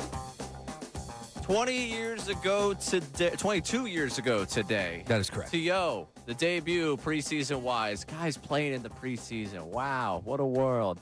And 22 years later, we're talking about another receiver that got traded from Philadelphia because of his displeasure with the quarterback. Crazy. There's a Crazy how lot that of works. similarities. You think about this, as you just heard heading into that break, the first touchdown for T.O., first preseason game was against the Ravens, who he had the issue with where they traded him, the 49ers traded him, but if I get it correct here, he didn't want to play there. He said, no, I'm going to Philadelphia, and they had to work it out. And the rest is history. And then now A.J. Brown, he goes to New England. First taste of competition for A.J. Brown is against the Philadelphia Eagles. Pretty funny how that works. Sounds like he's having an amazing day. We'll keep you updated from joint practice as that continues to happen today up in Foxborough. I did get an update from my dad on where I was. All right. For that one in 2004. Because he would know. He would know. My dad would know. My dad was very much in charge of everything in my life at that point. We were at your Aunt Peg's birthday party for your great-grandmother. So I was at my great-aunt's house for that one. He remembers very vividly because he had the same exact feeling you did. That's right. This is it. Super Bowl. We're getting the parade. It's happening this year. That's right. T.O.'s here. We're going to win it all. Shout out Aunt Peg. Yeah, shout out Aunt Peg. Love Aunt Peg. Shout out my dad, too. Oh, absolutely. Yeah, of course. He's a great listener. Great listener. Yeah. Valued listener to the program. And very quick to give some feedback. Are you ready to go back down memory lane? Let's do it. For one season, T.O. had this city in the palm of his hand. Bring it down a little bit for me, Connor. Every time 81 lined up, you felt like something big was going to happen. It was short. Yeah, but it was great. So on this anniversary of T.O. announcing his arrival in the city of brotherly love with that preseason bomb, let's go back and relive the 5 greatest T.O. moments from 2004. Ray, you got your popcorn ready? Popcorn's ready. Let's go. Number 5, first game out to shoot. The New York Giants come to town. T.O., not 1, not 2, but 3 times in the back of the end zone. 2nd and 9 on the 20. After the timeout, Humphrey by Donovan McNabb into the end zone. Caught for the touchdown by T.O. Already paid dividends. And ready for the World Bodybuilding Championships after the 20-yard catch. One of the best things about T.O. is after every single touchdown, he had a celebration like it was the first time he ever got into the end zone. That one, he gave you the flex. Number 4, we head to Cleveland. T.O. does it again, yet 2 times. And the best part about this one, he found banners all across the stadium and ripped them down both times. Receivers in, everybody goes out. McNabb gets time, waits, throwing deep downfield. Touchdown! They did it again. Terrell Owens with his 7th touchdown of the game. Game ball for his play as a nickel defensive back last week is in for the Browns. McNabb going deep. He's got his man. Touchdown! Terrell Owens does it again. Incredible stuff there. Of course, when you talk about the Eagles and you want to build up a little hype, nothing bigger than Dallas week. And everybody recognized that. And oh, by the way, write it down. Number 2, I said it. This took place on November 15th, middle of the season. So the hype was building. Eagles are rolling. And yeah, there was a big-time television show that was featured on ABC. Let's hear the commercial before the game. Edie. Hey there, Terrell. What are you doing here? Oh, my house burned down. And I needed to take a long, hot shower. So where are you off to? Looking so pretty. Baby, it's Monday Night Football. Game starts in 10 minutes. Oh, you and your little games. I've got a game you can play. Edie, this is major. We've got Parcells and the Cowboys, and Donovan needs me. Well, what about my needs? What about Edie? Will you stop it? All of Philadelphia is counting on me. Well, I can't help myself. I love you, T.O. Then how about you tell me what's buried underneath that pool? Hey now. You know I can't tell you that. Then I got a game to play. Terrell, wait. She drops towel. Yep. Oh, hell. team's going to have to win this one without me. Oh my God. Who watches this trash? Sex, lies, betrayal. And that woman is just so desperate. Ugh. I know what you should watch. Are you ready for some football? Of course, Desperate Housewives, one of the biggest shows at that point in time. And, man, that commercial got everybody upset. You know what didn't upset us? The T.O. performance that night. Not one, not two, but 3 touchdowns in Dallas. Monday Night Football. Let's go. Right, and a big part of that is McNabb, but Terrell Owens being physical was also a part of it. And that pass is caught by Owens. It was a low throw. He breaks away. He's inside the 10, and he will score. And that rating will go up a couple of notches. Play fake. To the end zone goes McNabb. And how in the world does Owens get that open? Touchdown, Philadelphia. Instead, he drops straight back, throws into the end zone, and Terrell Owens comes up with the football for the touchdown. That's the one. That's a better choice. You throw to him, he gets 3 touchdowns for you. The 2, you get the tight end trying to get to the outside. Terrell Owens going to the inside and then to the corner. Again, they got double coverage. Terrence Newman is right there. The ball just goes right over his hands and into Terrell Owens. Had to go a little long there. Couldn't cut off John Madden. I was going to say, I have nostalgia for an era I really wasn't a part of. 6 grabs, 134 yards, 3 touchdowns, including a bomb for 59 yards that he took over the middle of the field. Fantastic stuff there. And as a little nostalgia there, the 3-man booth, let's do this. Let's head to the Super Bowl. We'll close up shop with this. And the coolest thing that I stumbled into was the fact that Chris Collinsworth and Troy Aikman were absolutely going crazy over the T.O. performance and everything that he laid on the line in that game, even though, of course, we know the final score. And I got to tell you, I mean, we talked about Terrell Owens all week long and the speculation as to whether or not he would play. And the night that he's had, of course, thrown 10 times with 8 receptions and 112 yards, I don't think anybody, the most optimistic of persons, would have thought that he would have been able to come in here and have the impact that he's had in this game. I bet you Terrell did. Blitz coming from New England. The pass is caught. An unbelievable catch by Terrell Owens. Unbelievable. Terrell Owens, as we were talking about, has really shown up big. I mean, you're talking about a guy basically playing on one leg, 5 weeks removed from having screws put in his ankle, and coming out on this out route with Asante Samuel blanketing him with coverage. That's good coverage right there by Samuel. Good throw, too, by Donovan McNabb. But good job of Terrell Owens stretching out and pulling that one in. Big first down. 9 grabs, 122 yards. A fantastic performance in the Super Bowl by T.O. A great season by the Birds, and nobody did it like T.O. And that's why I say he is the best receiver in franchise history. Certainly the most talented. No doubt about that. Yeah. Not gonna disagree with you on that one. 22 years ago today, the preseason debut of T.O. That's your Throwback Thursday for today. Bringing it back to the present, we got more problems up there in Foxborough. We fighting. We'll tell you more about it coming up. We'll take you to joint practice up there in Foxborough. The latest updates from there. How concerned should I be over a practice that I haven't put my 2 eyes on, that I have not seen? That also is happening in August against a team that was in the Super Bowl a year ago. We want to hear from you. Get your voice memos in at 610-632-0975 on the Davis Honda text line. We will go to the text line coming up and give you that update from Foxborough. He's Sean Brace. I'm Ray Dunn. Brace and Dunn, 97.5. The Fanatic.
on 97.5 The Fanatic and the Fanatic app. Oh, we got fights. I'm not talking about just the Union game yesterday. I'm not talking about yesterday's joint practice. I'm not even talking about the fight that we had an hour ago. We got new fights. Connor Thomas. Yeah, man, Dontavian Wicks apparently mixing it up. The Eagles offense and the Patriots defense are going at it up there. Separations multiple times. Love it. Everybody stay, get out of there healthy. But, first day, it's a feeling out process. Second day, it's like, all right, I'm already sick of you. I love it. Good stuff up there at joint practice. He's Sean Brace. I'm Ray Dunne. Brace and Dunne here. From what I'm gathering from the tweets, they're losing again. Oh, here we go. That's just what. Listen, I'm just trying to read. I'm scrolling the old Bird app. Seems like they're losing. Scoreboard. Yeah. Yeah, I don't.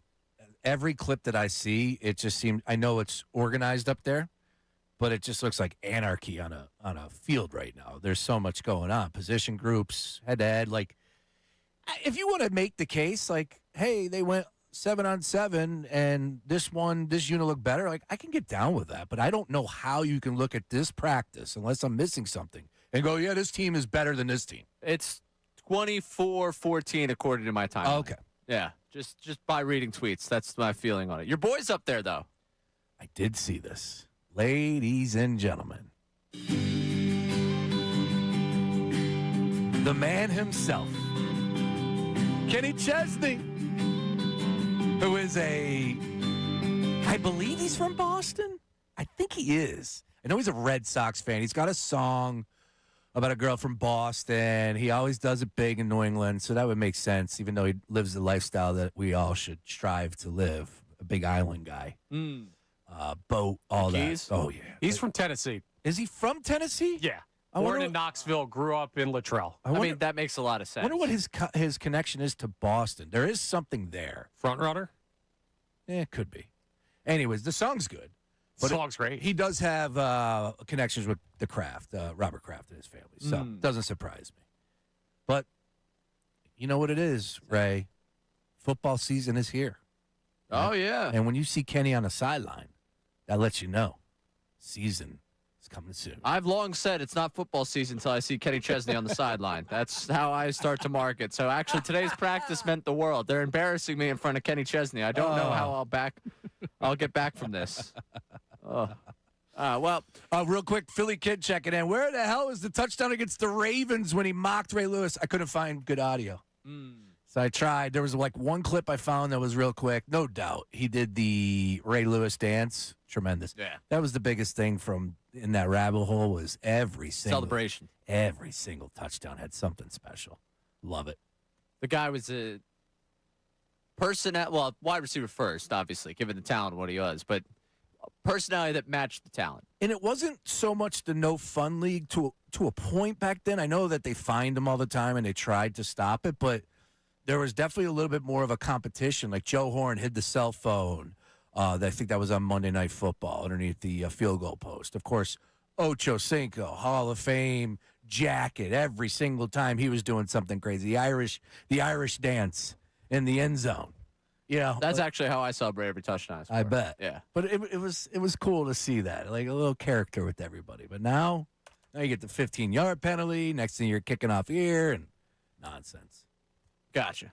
Well, all right. I want to quickly, before we get back to the Davis Honda text line here at 610-632-0975, I do want to hear from Nick Sirianni because the W's and L's, we're talking about them losing a second practice right now.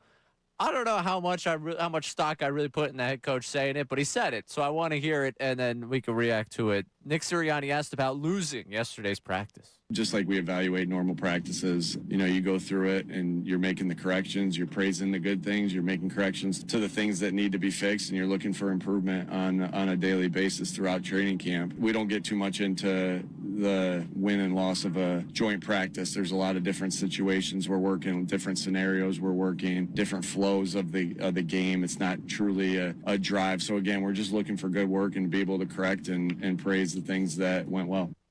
Now, would he have said the same thing if they had the upper hand? Yes. Yes, he would have. Sirianni. I don't know. I don't remember what he said in the past about joint practice. I don't remember if he's, had the big feeling about them winning. There is no such things as wins and losses in a practice. And he would say the same thing at preseason games, even with the final score out there. He was the sallow what the bleep guy.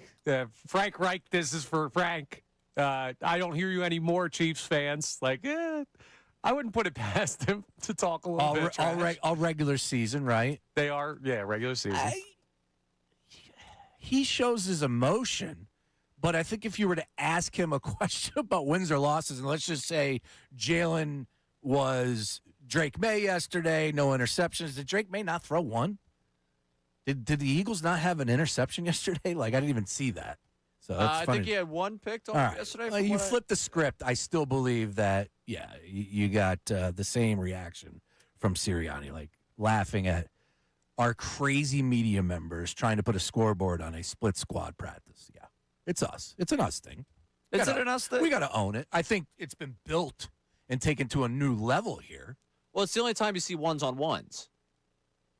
So it's a way of comparing your top guys to their top guys and where you're at. And the easiest way we could put a label on it is by saying you won or lost. The better team yesterday was the Patriots. Congrats. The Patriots, if that's the banner they want to unveil, go right ahead. Yeah, I'm a big banner guy. Does that mean they raising it? I don't know. All those plans they had for a parade that were shut down by Sam Darnold and the fact that Drake May couldn't find his own team in that Super Bowl that Connor and I had to sit there in Atlantic City and pretend that we were interested in for 4 quarters. I mean, poor Connor. He's got to get up at that time, 3 in the morning to make sure he's back here. And he's sitting there next to me like, the last place I want to be is sitting next to you right now. And it has nothing to do, well, it might have had a bit to do with me. We had been together for 24 hours. You couldn't get the day off the next day after the Super Bowl? Brother, no. that show needs to happen, man. They need your boy in the building. I'm still mad at Ray Dunne over that night. Like, we should not be talking about that night. Stop it. Because you cost me money and you cost me a streak. I didn't cost you. Yeah, you did. You know what? Yes, you did. Give me a break. That is the most mad I've ever been at you. I walked over to eat. I missed the coin toss with him, and he's this coin toss connoisseur. And somehow he got it wrong. It's my fault because I was over there getting food. We're the only 2 people down there. They're the only 2 people who stayed to watch the game from the station and from the event that we did. The coin toss of the Super Bowl is my biggest day of the year. Super Bowl. That is my Super Bowl. Then he shouldn't. You shouldn't detour anything because of him. Then, if it's your biggest play of the day. No, I didn't detour anything. But Ray Dunne got up like 2 minutes before the coin toss to go get something to eat. I needed him for support. I needed things in the universe to not change. And he said, "You know what? You know what's more important to me than you, Connor? This burger." Surviving. And then you lost. Yes, non-foxhole move by Ray Dunne. Gotcha. No, I vibe with that. Oh, yeah. He makes it sound like some guy swung on him because of the coin toss, and I wasn't there to back him up and fight for him. I walked over to get food. The food took forever. With all due respect to where we were, food took forever. I wasn't next to him for the coin toss. The universe swung, and you weren't there to back me up. All right. Is this very A.J. Brown of you? The second edition of Ray's World right there? No. I saw the comments coming in. Ray's World was a hit yesterday. Was it? Yeah. Did people enjoy Ray's World? Yeah. We'll see if there's a follow-up to it. I can tell you that unnamed person from yesterday heard Ray's World. I bet. Had comments on Ray's World. Word travels. Yeah. Apparently, people are listening. Can we get to the Davis on the text line? 610-632-0975. What do we got on the Birds? Rick from Northeast Philly checks in and says, my concern level on the Eagles offense is 33%. If they start the season 1-2 or 0-3, then I will ratchet up my concern. Until then, let's all calm down. I think 33 is still a lot. We doing a concern meter here? All right, so the arrow's pointed like here. You're not quite there. I don't know. Is that the general consensus on the Davis on a text line where the concern's not high? No, it's not. Chris from Philly says worrying about practice results is like worrying about pitchers in spring training who get rocked. They're out there throwing, working on pitches, not worrying about the end result. Yeah, I'm a big process, not results guy, you know? I'm big on the process when it comes to your preseason, your joint practices. Talk to me in a couple weeks. Like, if in a couple weeks we're getting close to the beginning of the season and the word out of practice is this offense is still lagging behind this defense and it hasn't looked any better. All right. What did I say about the preseason game on Monday? Wake me up when September begins. That I was doing the reverse Green Day. That was a good line. That's kind of where I'm at with this. I'm taking things out of this. I think right now what I'm seeing on my timeline is make me feel a little bit better about the secondary. I see some Reekbull and Love on day 2. How about that? You don't seem encouraged. Well, it's where you're at to me seems like you're walking in this desert and someone's offering you a water bottle and you're like, well, I don't like the brand. Ooh. And I'll wait until we get to the oasis that may or may not be coming. Now, I know it's coming because the season's there. Beggars can't be choosers right now. This is the morsel of football that we get. I'm going to talk about You're it. turning your nose up. I am turning my nose up people that have newfound concerns after the last 24 hours. I'll tell you right If your concerns are newfound here in the last 24 hours, I think you're just looking for something to be upset about. I'll turn away Dasani right now. No, I won't. If you're in a desert. Desani, you want to be a part of the program? Come sit over here with me. Quickly on this, the total for game one, 47.5. Earlier we talked about the point total for week one for the Birds. It's probably going to be 23.5, 24.5 in that ballpark. But 47.5 is the total for the game. Gotcha. Coming up, news at noon. We have Connor Thomas breaking down all things going on. We need the news at noon opens. We need something new. I'm already sick of hearing with Connor Thomas. So I would love to we got Karate Mark checking in with a parody song earlier this week. But if you got one for us on the Davis Honda text line, 610-632-0975. We'll keep you updated with joint practice and some of the things that came out of the Phillies win last night. That's coming up. He's Sean Brace. I'm Ray Dunn. Brace Dunn, 97.5 The Fanatic. Now on 97.5 The Fanatic Sports Update.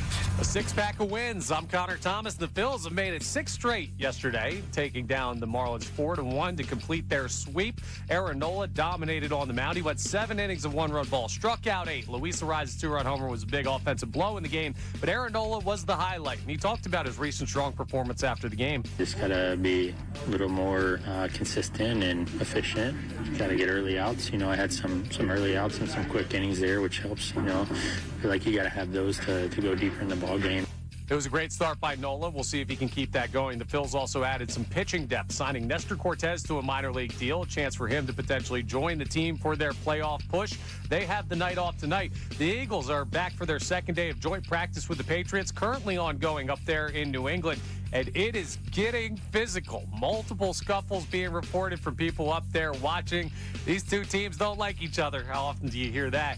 Well, it's your first chance to hit somebody in another jersey. They're also trying to get the work in to prepare for Saturday's preseason game with the Pats. The Union drew with Inter Miami 2-2 last night. They're off till Saturday. We'll get a live check-in from Andrew DeCecco up there at joint practices at 1. This update is brought to you by Verizon Business. Verizon Business experts love small businesses, so they come directly to you on your schedule with real expertise tailored to your needs. Make an appointment with a Verizon Business expert. Go to Verizon.com/book today. I'm Connor Thomas for the home of the Sixers, Flyers, and Union, 97.5 The Fanatic.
choice. Alongside Sean Brace, I'm Ray Dunn. Brace is done here. 97.5. You want to talk about Fanatic. in-arena experiences, and I've never been there, but the Swamp. Dude, college football's here. The Swamp, when they go into the fourth quarter and they bang this song right here, and the whole stadium is singing Won't Back Down. Come on, goosebumps, Ray.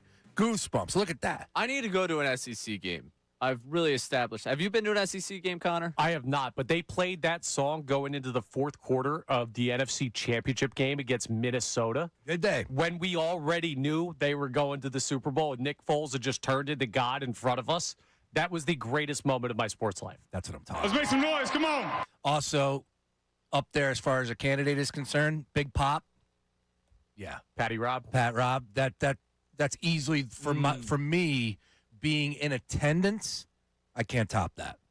That was, and I had to work. I had to go down and do Fox 29 inside the locker room, and I got absolutely, just covered in beer. Just, because I ended up scoring tickets. So I go to the game with my wife, and that happened, and literally people, I'm suit and tie with the winter jacket on, and I am covered in beer. People are just, and, I was having a blast. I was dead sober, but, man, what a moment. Yeah, biggest pop, real quick. Bedlam at the Bank was there for that. That was insane in terms of a crowd pop. You were at Bedlam at the Bank. And the Bat Spike. You were at both? You can speak to this. 2022, 2023, I was just, if I could make rent, that was pretty much bare bones of what I was trying to do at that point. I was trying to make rent and make it to every postseason game I possibly could. So 2022, plus the tickets at that point, 2022, I was like, I'm going to buy the postseason tickets. If they don't make it, what do I care? Yeah. So Bedlam at the Bank, then obviously Bat Spike. For anything that's not that, I've had this conversation. People say this is crazy. I haven't been to a Birds game since before the pandemic, like a home game. That's wild to me. Yeah. I just haven't. I started here 22 season, and I was working pretty much game days since then. There was a good 6-year stretch that I didn't miss a home game. Yeah, I would love to go to a game. As Philly Kid said to me, that's a violation, right? We got to get you to a game. Yeah, I'd love to get to a game. Andrew checks in. Andrew from the morning show said Hoskins, Bat Spike, easily. I bought tickets for me and my dad. He said it was the loudest he ever heard the Bank, and he went to games during that entire 07-11 run. It'd be interesting to get someone's perspective from 80s, 90s. Like, what was the big pop from those days that they can recall? Sixers, I'm trying to put my head to the Celtics series this year in Game 6, like when there was a moment that would have generated something like that. I always go back to the Embiid windmill slam against the Raptors in Game 3 in 2019, because that was a moment I walked out of that game like, that's it. They're gonna do it. They're gonna move on. You want to talk? Then they didn't. You want to talk about pops? I don't think we're going to even witness anything like that ever again when LeBron. Can I get a little Matt Corey? You want here we go. At 6'9" from St. Vincent, St. Mary's, You're damn number right. 23, LeBron James. That crowd pop's going to go crazy. Preseason pop. He's not even going to be playing. I was going to say. And there's going to be a preseason pop. Yeah, I guess he walks out of the tunnel. People lose their mind. Yeah. I'm losing my mind right now over a picture. Did you guys see the picture? Oh, we saw the picture. No, you haven't seen the new one. The one you tweeted out? Yes. Yeah, I saw the picture. That just came out 45 minutes ago from King James himself. I want to give a shout-out to my guy, Mike Gracie. See the shirt I'm wearing right here? Yeah, it's a sick shirt. Yeah, he's a big Grateful Dead guy. He does awesome merch and all that stuff. So I don't want to say give him a follow, but if you know, you know. Let's just put it that way. BP checking in on biggest crowd pops. JT inside the park home run in that Braves series. Also was there for that. Also incredible. You sicko. Dude, I am a sicko. I'm nuts. You'll learn that. How the hell did you afford all that? Because they were cheap back in the day. Because back in the day 3 years ago. Well, they hadn't been in the playoffs, so they're not charging off the playoffs. I went and said, yeah, I want tickets to Game 3 if they get to the NLDS. No one thought they were getting the NLDS. People were calling and saying they want to miss the playoffs because it's not going to be worth it because they'll just lose to the Cardinals. So I bought NLDS Game 3, NLDS Game 4 before we even knew there would be them. And then LCS Game 3, I was able to get in because I waited across the street until the prices dropped. Game 5 NLCS in 2022, that was a family affair. We all, won the lottery and bought tickets then. And then, Austin Krell checking in with the DeJean pick 6 on Mahomes in the Super Bowl. Crowd pop there. Yeah, Super Bowl crowd pops don't count. That's a flex. Was he in attendance? I guess. Yeah, give us that. Davis Honda text line voice memos. We'll get to the best of those. Best crowd pops you're in attendance for at 610-632-0975. It's time to get to the news at noon with Connor Thomas. This city needs its news. Now, it's time for... I'd like to be remembered as a good newsman. The News at Noon. That's the coolest story I've ever heard in my entire life. That's insane. With Connor Thomas? We're heading out to Williamsport today, boys, because the Little League World Series has gotten going. And I need you to think about how big of a moment this is. Now, not just playing out there in Williamsport. I actually had a dude on my college baseball team that played on one of the teams that went to Williamsport, and he talked about it forever. Super cool stories he could tell. But could you imagine hitting a walk-off home run? Center field, the game is over! Mason Rincon goes into the shrubs in center field. And that allows Bayonne, New Jersey to win the game. So that's the kid that Connecticut was intentionally walking, right? Yes. Mason Rincon. It's crazy that I know this. My family group chat was popping off whenever Connecticut and New Jersey were playing. I don't know why my entire family except me was tapped into the regional game between New Jersey and Connecticut. This kid's insane. They were intentionally walking him. Like, he's 12. 13 at most. This guy's getting intentionally walked. Obviously, smart move by There's Connecticut. a reason why, because he walked it off and he smoked that baseball. Yeah, that ball was touched. But could you imagine just being a kid? Is there a better feeling than like hitting a walk-off at that age at the Little League World Series? No, there can't be. You got to feeling of walking back into school after that. The cool thing is you go back and you look at some of the previous players who actually went on. Of course, we know a lot of the legends. Todd Frazier, Tom Driver, we know about that, speaking of Bayonne, but I saw Alex Bregman, who was batting lefty in the Little League World Series, went oppo. Kid was just raking, absolutely raking, and he's running around the base path, and they're chanting his name. Alex. Cool. Yeah, it's just like, come on. Whatever happened to that guy? Did he make it anywhere? I think he's still doing it pretty big right now, I believe. He went right-handed after being a lefty? Really odd. And you know what? Steve Jeltz. How about that story? He told us on the air. Shout out Steve Jeltz. Told us a lot on there, yeah. Yeah. Who had learned how to switch hit.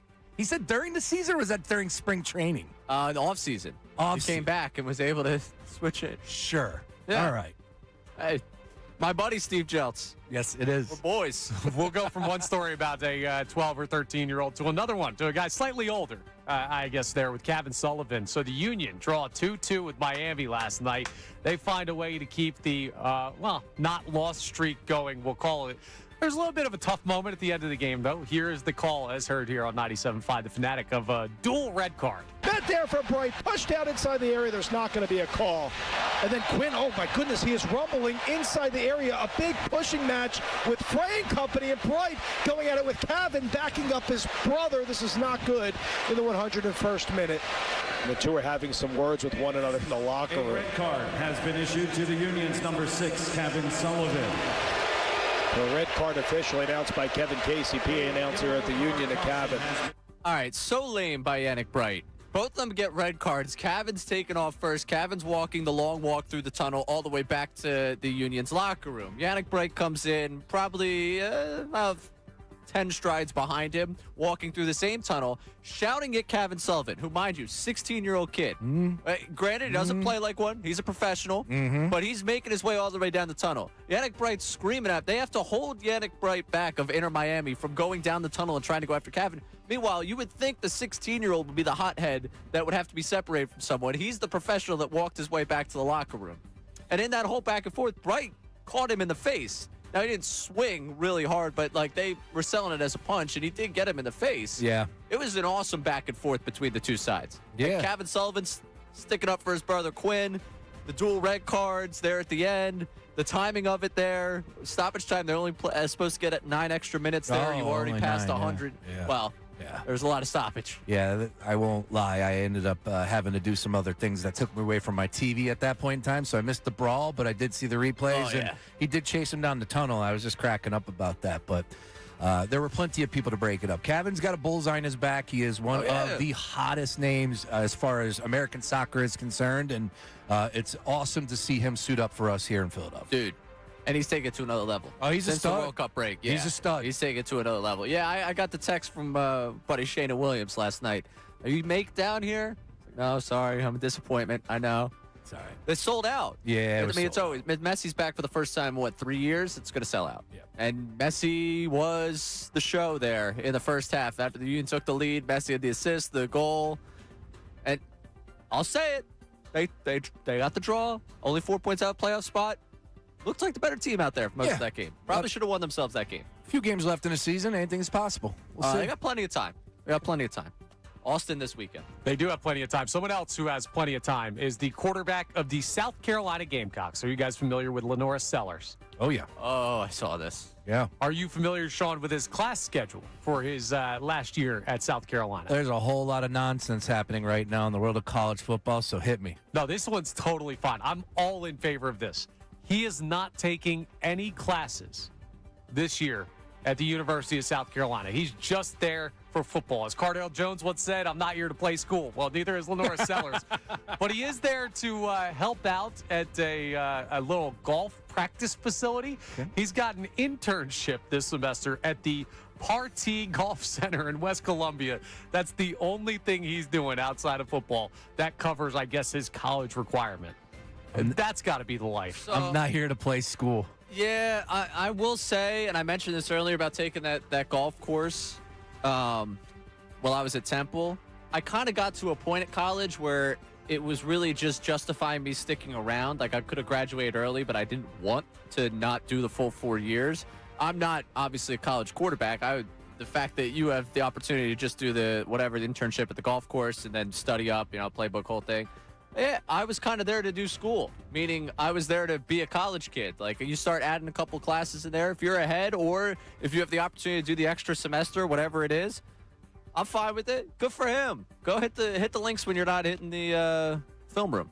Yeah, there's, like I said, and right now you can get Sellers at plus 4,000 to win the Heisman. There was a lot of hype behind him last year for that award. I just think I didn't buy into it then. I'm not buying into South Carolina this year.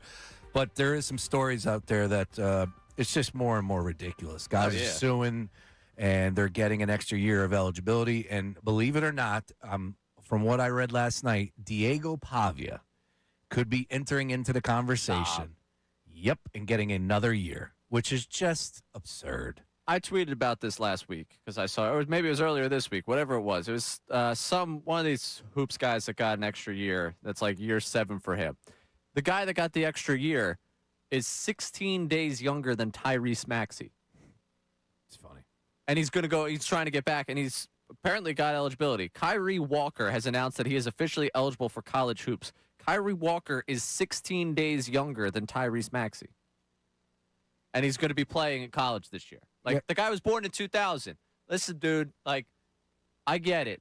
I'd love to, college never ends, party never ends. Hell yeah. But really, it's time to hop on LinkedIn, man. You're open for work. Or time to go overseas and earn your way back. Or time to head to the G League. Whatever works for you, man. It's over. It's 25. Nah, dude. Stay in school as long as you can. I don't care if you're 30, 35, 40. And go back. I give that advice. One of our one of our managers for the women's basketball team last year is I might want to do a grad year, graduate assistant. I'll do it now. Stay in school. Live that lifestyle. Please, continue. For the rest of us that just went right into the workforce, do it. Have a great time. The issue I have is when they start talking about the pandemic, and that's a reason why you get an extra year, which has been brought up in multiple cases that I was reading yesterday on On3. They had a great write-up on a few of these guys. Not the biggest names, but guys that have had somewhat success at the college level. There was one running back that got another year who ran for over 1,000 yards last year. It's just ridiculous. How are you including the pandemic in 2026-27 that is the reason why you get another year of eligibility? Hey, I'm wearing Temple today. I'm coming back to run the radio station at Temple as a student this year because I was in college during the pandemic. All right? I'm coming back. I'm announcing my eligibility. This has been fun. Brace and Dunne got 4 days. I'm going back to school. I saw them all moving in. I'm ready to start working back at a college bar if you need me down there. Hey, you go work at Maxie's. There you I'll go. go run the station down there. I'm in. We'll take over Put North me in, Broad. Coach. Put me in. All right, we got some stuff on the Davis Honda text line at 610-632-0975. Some voice memos, which we neglected yesterday. And I apologize to those that threw in their voice memos yesterday. You know, Donovan Chestpat on that one. We got to get you in on the air if you get your voice memos to us. Remember, name, location, occupation. What do we got on the Davis Honda text line? Zach from the Northeast checks in. Oh, no, the Patriots are winning a preseason practice. I feel like I'm taking crazy pills. You are. Oh, that's You it. are. All right, yeah, we're all taking crazy pills, Yeah, Zach. we are. We are. And it's unfortunate, but you understand it, right, Zach? Like, that's where I'm at. I understand it. This is the only opportunity that these guys are competing at this type of level, right? We're not going to see it in game 2. We're not going to see it game 3. I sound like a broken record, but it's unfortunate. Now, I don't think it's the right way to go about it, and I think we might visit that topic tomorrow, and I'm looking forward to losing another discussion. Did LeBron James sign with the Sixers? That's the last time I got a face like this. LeBron James signed with the Sixers. We got good news up there from joint practices. Okay. Eagles won day 2 of joint training camp practices against the Patriots. Good response after losing day 1. Look motivated to be the better team. That, according to Brandon Lee Gouton.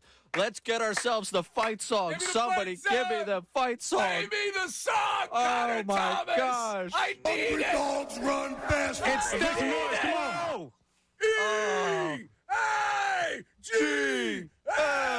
E-A-G-L-E-S Eagles. There you go.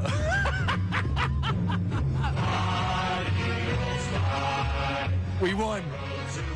Can I? You know I'm a banner guy. Can I raise a banner? They doubted the Philadelphia Eagles. Split the joint practices with the Patriots. They wrote them off. Yesterday, Jalen Hurts was not even an NFL quality quarterback. Andy Dalton was called a redhead earlier on this show. The Eagles defense couldn't stop anyone. A.J. Brown was NFL MVP. And yet today, they bounced back in glorious fashion to win themselves a joint practice. At this point, folks, you have to book your trip out to, what was it, Atlanta this year? I don't even know. I don't even know. Wherever the hell they're hosting the Super Bowl this year. Atlanta next year or San Francisco this year. Is it? Never mind. No, San Francisco last year. Somewhere Yeah. else this year. Super Bowl 61, wherever it's being hosted, you want to buy your tickets now because people like me don't even know where it is. Englewood, California. Always up to no good. Right. That's right, folks. And that's on Valentine's Day, Ray. Yeah. Oof. You're going to be in trouble. Oh, yeah. You know me. I always have real big Valentine's Day plans. Well, I think we know the reason why that things played out differently today. You got to impress one man and one man only, and that's Kenny Chesney. Oh, God. On the sideline. And that's why the boys of fall from Philly delivered. Also, the owner was there, too. That might have. Oh, yeah. Jeffrey Lurie's here, boys. That saved them last year. Offense really turned it on in front of Jeffrey Lurie last year when they needed to. Don't rain on the parade, Ray. Oh, dude, the parade's happening. We just won a split squad practice. All right, so what we have to do right now, somebody get in touch with Scott, somebody get in touch with Vito. We are going to be out there for the Super Bowl Radio Row, all right? We need to make sure that we're ready to go. Start booking your hotels right now. Anyone have connects out there in Cali that we could hang out with? I know a few people out there. Yeah. Didn't L.A. just host it? Yeah, they hosted it with the Dr. Dre halftime show, which was the best halftime show in Super Bowl history. Yeah, I mean, if you don't count the Kendrick one, sure.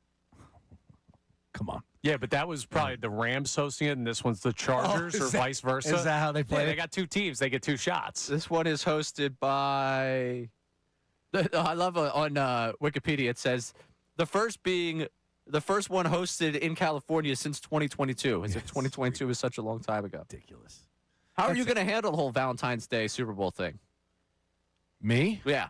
So, full disclosure as a show, as we start to look ahead, that is my 10-year anniversary, and we are going away in March of next year. Oh. So, all Valentine's Day festivities will be limited, and we'll watch the Super Bowl, of course. Connor, how are you handling it? I do the same thing every Valentine's Day, which is nothing. My schedule could not be more clear. Now, here's the thing, and not to say that you couldn't, but like I know for a fact this guy can swing. Like there's no you choose to be single. Yeah, you choose. He's asking if you can swing, man. You're retired? Were you in a long-term relationship and now you're done? I've been single for 10 years. God bless you. Hung it up long time ago. My jersey's in the rafters. Yeah, but guess what? Long time ago. Career ending. The streets would like to say differently, Connor Thomas. I could have been great. All it takes is that one, Connor. Now, if you want to make plans for Valentine's Day, Vince Rizzuto hit me on the personal text line, not the Davis Honda text line, saying, hey, True Fan Travel, book it L.A. this year. Yo! All right, Vince. You can already Vince? go ahead and look. You think the Birds are going? Take a peek. Yeah, Vince, do I get to bring a +1?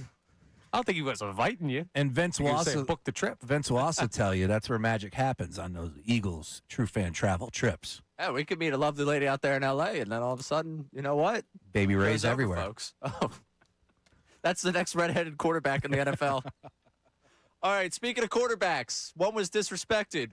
Guess which one we're talking about? Coming up next, the first time I have ever seen something community noted on Twitter when it comes to a sports take.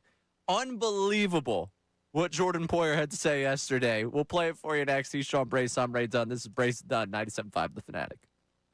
Now on 97.5 The Fanatic Sports Update. One of the hottest teams in baseball. I'm Connor Thomas, and that's your Philadelphia Phillies, folks, as they made it 6 straight victories yesterday. They beat the Marlins 4-1, completing their second straight sweep.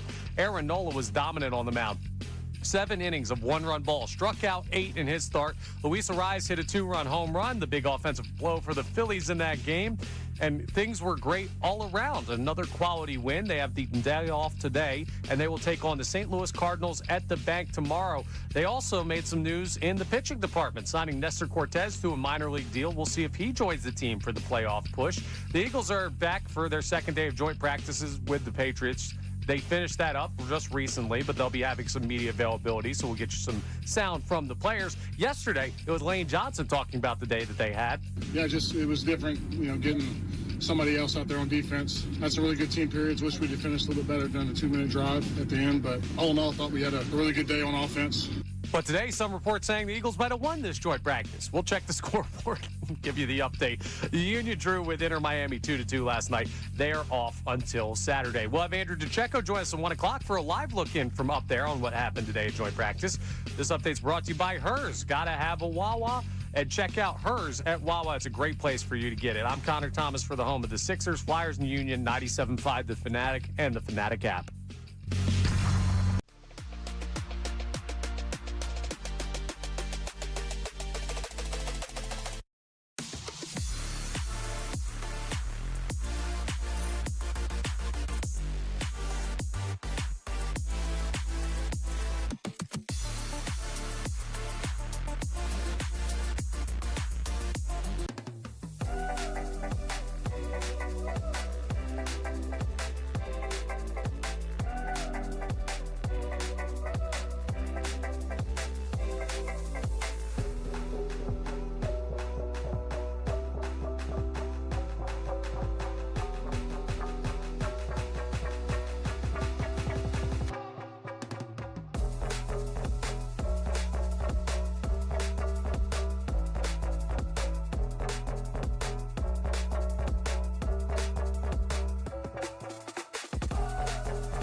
I break headphones so frequently? I feel like this is, I haven't been here a long time. I mean, I've been here longer, I guess, than I'd care to admit, but like, I feel like I've gone through headphones at least one a year, if not more. And some of you guys have headphones you guys have had for like half a decade to a decade. What are you doing with your headphones? I don't know. Maybe throwing them. You chewing on them? I have seen headphones thrown. This seat? He's Sean Brace. I'm Ray Dunne. Welcome back into Brace and Dunne here on 97.5, The Fanatic. And for the first time, we saw a sports take. At least this is the first time I've seen a sports take get community noted on Twitter. Had you ever seen it? This is the first for me as well. Connor, community noted? I feel like I remember one or two, but they're not coming to mind. I've never seen it. So Jordan Poyer, for those of you unfamiliar, former Bill, former NFL player, that Bills team that the Eagles played in 2023. Do you remember what happened in that game? I do, because that was the game that sent me over the edge for the MVP. That was the game where I go, he is going to win the MVP that year. Jalen Hurts, of course, I'm talking about. A little bit of rain, wet track down there at Lincoln Financial Field. Oh, but also, comeback victory. Comeback victory for the ages, Ray Dunne. That it was. They were down how many points in that game? I believe double digits. I think it was 14, right? Right, Connor Thomas? 31-17 was the score in that Sounds game? about right. That sounds about right. Feel fact, but definitely double digits, Ray. Jalen Hurts in the fourth quarter brings them back. And Poyer, a safety on that Bills defense. The reason why we point that out is because Poyer, now doing work with CBS Sports, was asked, as anyone in media is asked nowadays, to give his thoughts on Jalen Hurts. And here's what he had to say. He was down 14 points with 4 minutes to go. Is Jalen Hurts somebody that a quarterback in this league, your team is down 14 points with 4 minutes to go. Is Jalen Hurts somebody that you trust bringing your team back into the game? Their offense is good. Their offense is extremely good. Obviously, they got Saquon Barkley. They got one of the best offensive lines in the game. Really good outside receivers. They got a really good defense. And so Jalen doesn't have to do a whole lot, right? But down 14 again, can Jalen bring his team back in the game? There's gonna be moments in the season where you're gonna be down 14. You're gonna be down 10 with 2 minutes to go, with 3 minutes to go. You're gonna have to make some throws. In those moments, can Jalen make those throws? And those are the questions that I think will be answered throughout the season, and I think we'll find out. Me, I don't know. He's not somebody that I would trust down 14 to bring my team back in the game, right? But again, I'm not going to sit here and hate on Jalen because all he's done is win. I'm not going to sit here and hate on Jalen, though. I don't think he'd come back from 14. I'm going to community note myself. They were down 10 twice in that game. They weren't down 31-17. They were down 24-14. Double digits. So double digits. They were down. Jalen led it back, won that game against Jordan Poyer, safety on that Bills team. And his point is, if you're down, would you trust Jalen Hurts to bring you back? I'm not going to hate on the guy, but I wouldn't trust him to bring me back. Yeah, as it happened. And also, you're talking about a Devontae Smith touchdown that happened right in the middle of the field, which Jordan Poyer was somewhat in the area to make a play. So you had Devontae catching a touchdown. You had the fact that Jalen Hurts led this comeback victory in the fourth quarter, and this guy just gets up there and spews nonsense. Makes out Jalen Hurts to be some high school quarterback that has been lucky to get to, like, the collegiate level. What are we talking about here? This is a Super Bowl MVP, a guy that has made a ton of beautiful throws over the middle, on the outside. I get it. A.J. Brown is a fantastic wide receiver, but come on. What he just did was way over the top. And, of course, forgetting what actually took place when he was on the field, going up against that competition and going up against that quarterback that he said, I don't know if you can do it. It's just absurd. Just think for a second, Jordan. Think for a second. I know when the mics are on and the lights are hot, you start to get a little clouded judgment on things coming out of your mouth. Understood. But for crying out loud, speak on your experience. The guy did it to you. He literally did it to you. And you're going to say, I don't know if I would trust him? Just a moronic take. It does feed into the Jeremy Fowler and Sando conversation. Go ahead. Of fear. Of whether or not teams, when they're game planning that week for Jalen Hurts. That's a guy that was a part of a game plan for Jalen Hurts. Part of a game plan for Jalen Hurts the year after he was runner-up in the MVP.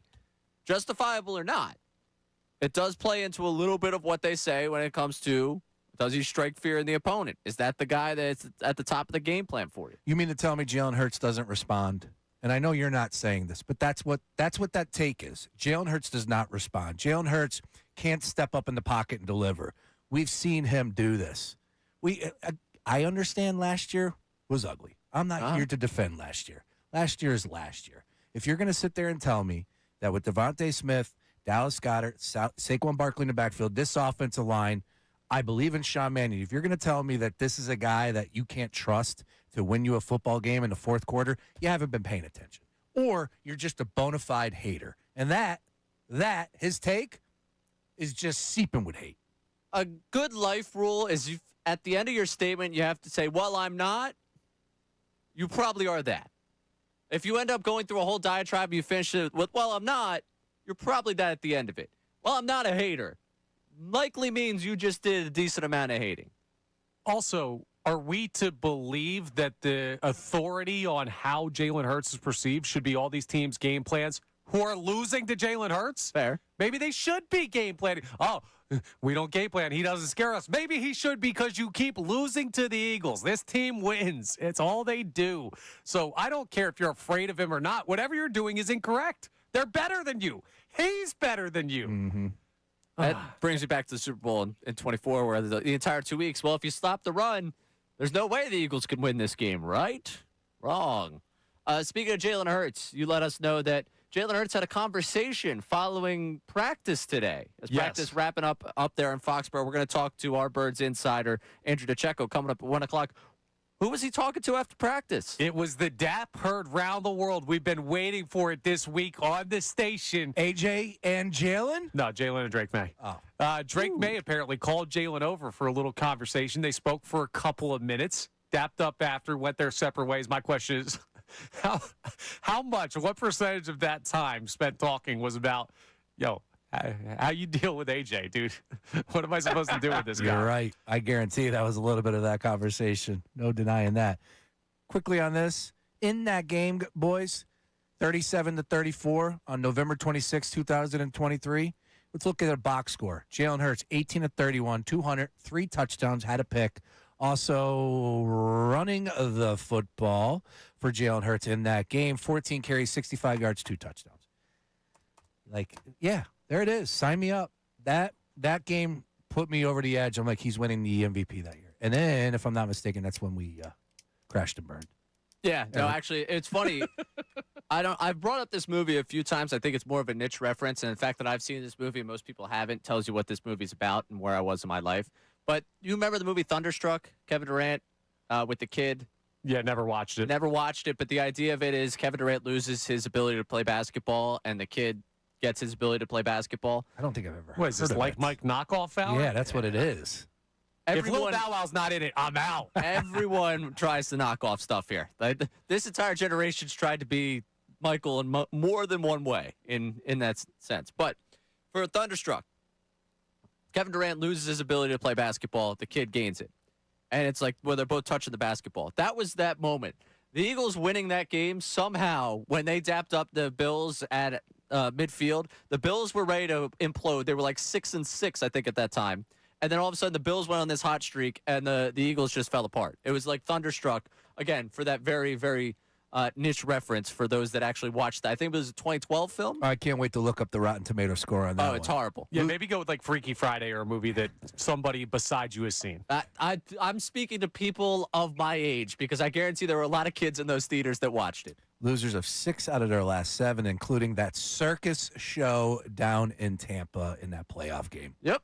I went out to watch that game. I still remember how drunk I got. I was gonna say, good thing you don't remember the game. How about Sean Brace, I have something that might make you a very happy man. I'm going to tell you about it coming up. I can't wait to hear that. That's a good tease. From Foxborough. You may be a happy man in a matter of moments. That's all I'm going to say. That's coming up next here on Brace and Dunne, 97.5 The Fanatic. This is 90.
Okay. All right. Well, luckily, Andrew Salciunas has some friends over there, Corona, that can hook you up. Because, folks, if you missed it earlier today, we had placed the bet. The wager was actually yesterday between you and I, but Andrew Salciunas got it in the fun one of the breaks early on in the program. Sean was looking for the Disney movie ending here, where, you know what, despite all their differences, Jalen Hurts and A.J. Brown will come together, dap each other up, and go off into the sunset happy, going their separate ways. And sure enough, I saw it first. Albert Breer tweeted out a picture just saying reunited. It was the two of them talking at midfield, and I was like, there's still hope. There's hope for me to say, you know what, they spoke, but they didn't dap each other up. Thus, the bet's off. Sean Brace was getting a six-pack if the two of them dapped up at the middle of the field. Now, he said Saturday, but this counts. We're not even going to try and fight this. My man. Jeff McClain. A.J. Brown just ran down to Jalen Hurts, and they shook hands and embraced post-practice. What an emotional moment from Foxborough as joint practices conclude between the Eagles and Patriots. And Sean Brace has owned a six-pack of Corona by not just me, but also Andrew Salciunas. Oh, ladies and gentlemen, boys and girls. From high atop the podium, it feels good to win the early wager here on Brace and Dunne. Yes, I thank you, though, because I thought that maybe the fine print might trip me up here. But you're a good man, Ray Dunne. You're a good man. No, it's. I did not anticipate this. Jalen Hurts actually looked at him smiling. Do we have somebody's got to have someone mic'd up, right? Yeah, this is the hold on part of it. Ray might be a good man. I'm not as good of a man, apparently. I need to see video. I need to see hand-on-hand contact. No, there was hand-on-hand contact. I see a video. There's a video? There's you a video. Send me this. Okay, because I've been looking for it. I see pictures. I need to see a true video. They dap each other up. Yeah, is it a dap or is it like a professional handshake? They're talking. It's a they're dap up. hugging. Okay. They're reunited. They're talking it over. Hurts is asking about, godchild. AJ's backing up. Yeah, it's a couple of guys.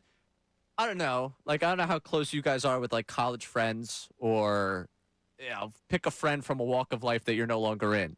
And you run into them out, and it's like, oh, we spent a lot of time together over those couple of years. And you dap each other up. Yo, great to see you. How's that thing you're doing? How's the missus? Uh-huh. And, you do kind of that step back, that step away where you're like, all right, this conversation's got to end at some point, right? It kind of seems like both of them have that energy in the video where they dap each other up, and it's like, all right, conversation over, conversation continuing. How far are we going to go into this conversation? Do I have to stick here? You are a twisted individual, but I love that about you. To get that take from that, I do agree with you. It came more so from Jalen. It felt like Jalen was like, what up, man? Good to see you, blah, blah, blah. Let's keep it moving. AJ on the other side, of course, he's on cloud nine. He's ripping it up. He's in a great place. He's in heaven. Because remember, That's right. Yep. Philadelphia was hell. This was the worst place ever for him. Super Bowl champion. He was never happy. Regardless, putting all that to the side, very nice of you, Ray. Cash in. Chunas, hopefully shouts me out too as well. We'll worry about that in another day. I do want to say this. Buried under, though, I love the fact that Jalen Hurts was working on the field with Mekhi Lemon, Wicks, and Hollywood Brown after practice, and that's when A.J. ran up to him. So you got to love it on all fronts. This is what it's all about. You got to get better. You got to seize the moment. Attack the day, boys. And Jalen Hurts is doing that. And shout out to A.J. Brown for being the big man, running over there, dapping him up. So I guess we can somewhat put it behind us. You could put it behind you. It's been behind you? Is that what you're saying? I didn't show up to practice hoping to get revenge on A.J. Brown over the last 48 hours. I know I'm not alone on that. I know you're not alone. All right. I just, for me. They said I was a diva. He's gone. Yeah. He's gone.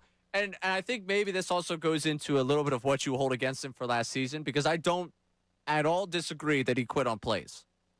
I do believe this team had problems that were even bigger than that I don't think him quitting on plays stopped me from watching a Super Bowl. 49ers game was tough. I can't get there with you on that one, the 49ers game. 49ers game, fine. They're not getting past the Rams last year. I don't think they're getting past the Seahawks. I watched that defense, that Seahawks defense, and you tell me Kevin Patullo's putting together the game plan that's going to beat that Seahawks defense? That team wasn't beating the Bears with Kevin Patullo. Yeah, I forgot about it. That team was going nowhere either way. Yeah. It would have been nice to win that game against the Niners, though. Just one more week. Would it have been? Yeah. I mean, I would have enjoyed it. Nah. That would have done nothing. I'm pro football season lasting longer. Yeah. They were signing linebackers from the Walmart parking lot. Who got signed? I forget. The Niners, yeah. I forget. That's right. They were dealing with a ton of injuries. Yeah. Right. Well, we were all doing the path conversation, and it turned out the path was over, dead end on that trail. The only team they would have beaten because their quarterback stinks is Green Bay. But that wasn't even worth it. No, come on. We haven't brought up the love No, yet. we haven't.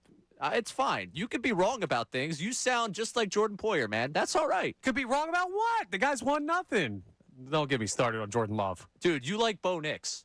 Like, I can't even take serious quarterbacking conversation from you if you're going to give me Bo Nix over Jordan Love. I'm sorry, Bo Nix, who played his team to the AFC Championship game last year, probably would have played in the Super Bowl. Oh, stop it. Yeah, okay. Stop it. All right, hang on. Carried by Sean Payton. I'm going to throw it on the poll right now. 975 middays. You need to win one game. Is that the fair way to phrase it? Yeah. Bo Nix or Jordan Love? Who are you going with? Works for me. I love that. All right. Jordan Love went on the road to Dallas and smoked them. It's Dallas. Since when is Dallas good in the postseason? And if his kicker could make kicks, he would have knocked the Niners out the next week, too. San Francisco, how many Super Bowls recently? It's been, what? Carry the one. And what has Bo Nix 30 done? years for them. What was Bo Nix's signature moment? He would have been in the Super Bowl if he didn't break his ankle. That's on his coach. Okay, sure. Bo Nix, I liked Bo Nix in college. I said it a lot about these players. I do. I liked Bo Nix in college. I just never believed in him at the professional level. Sean Payton's pretty good at what he does. I'm a believer. Yeah, you can be a believer. You're not required to be right about everything you say. I do want to say this, that we are going to dip our toes into the fantasy waters. We're going to start talking a little bit about the league.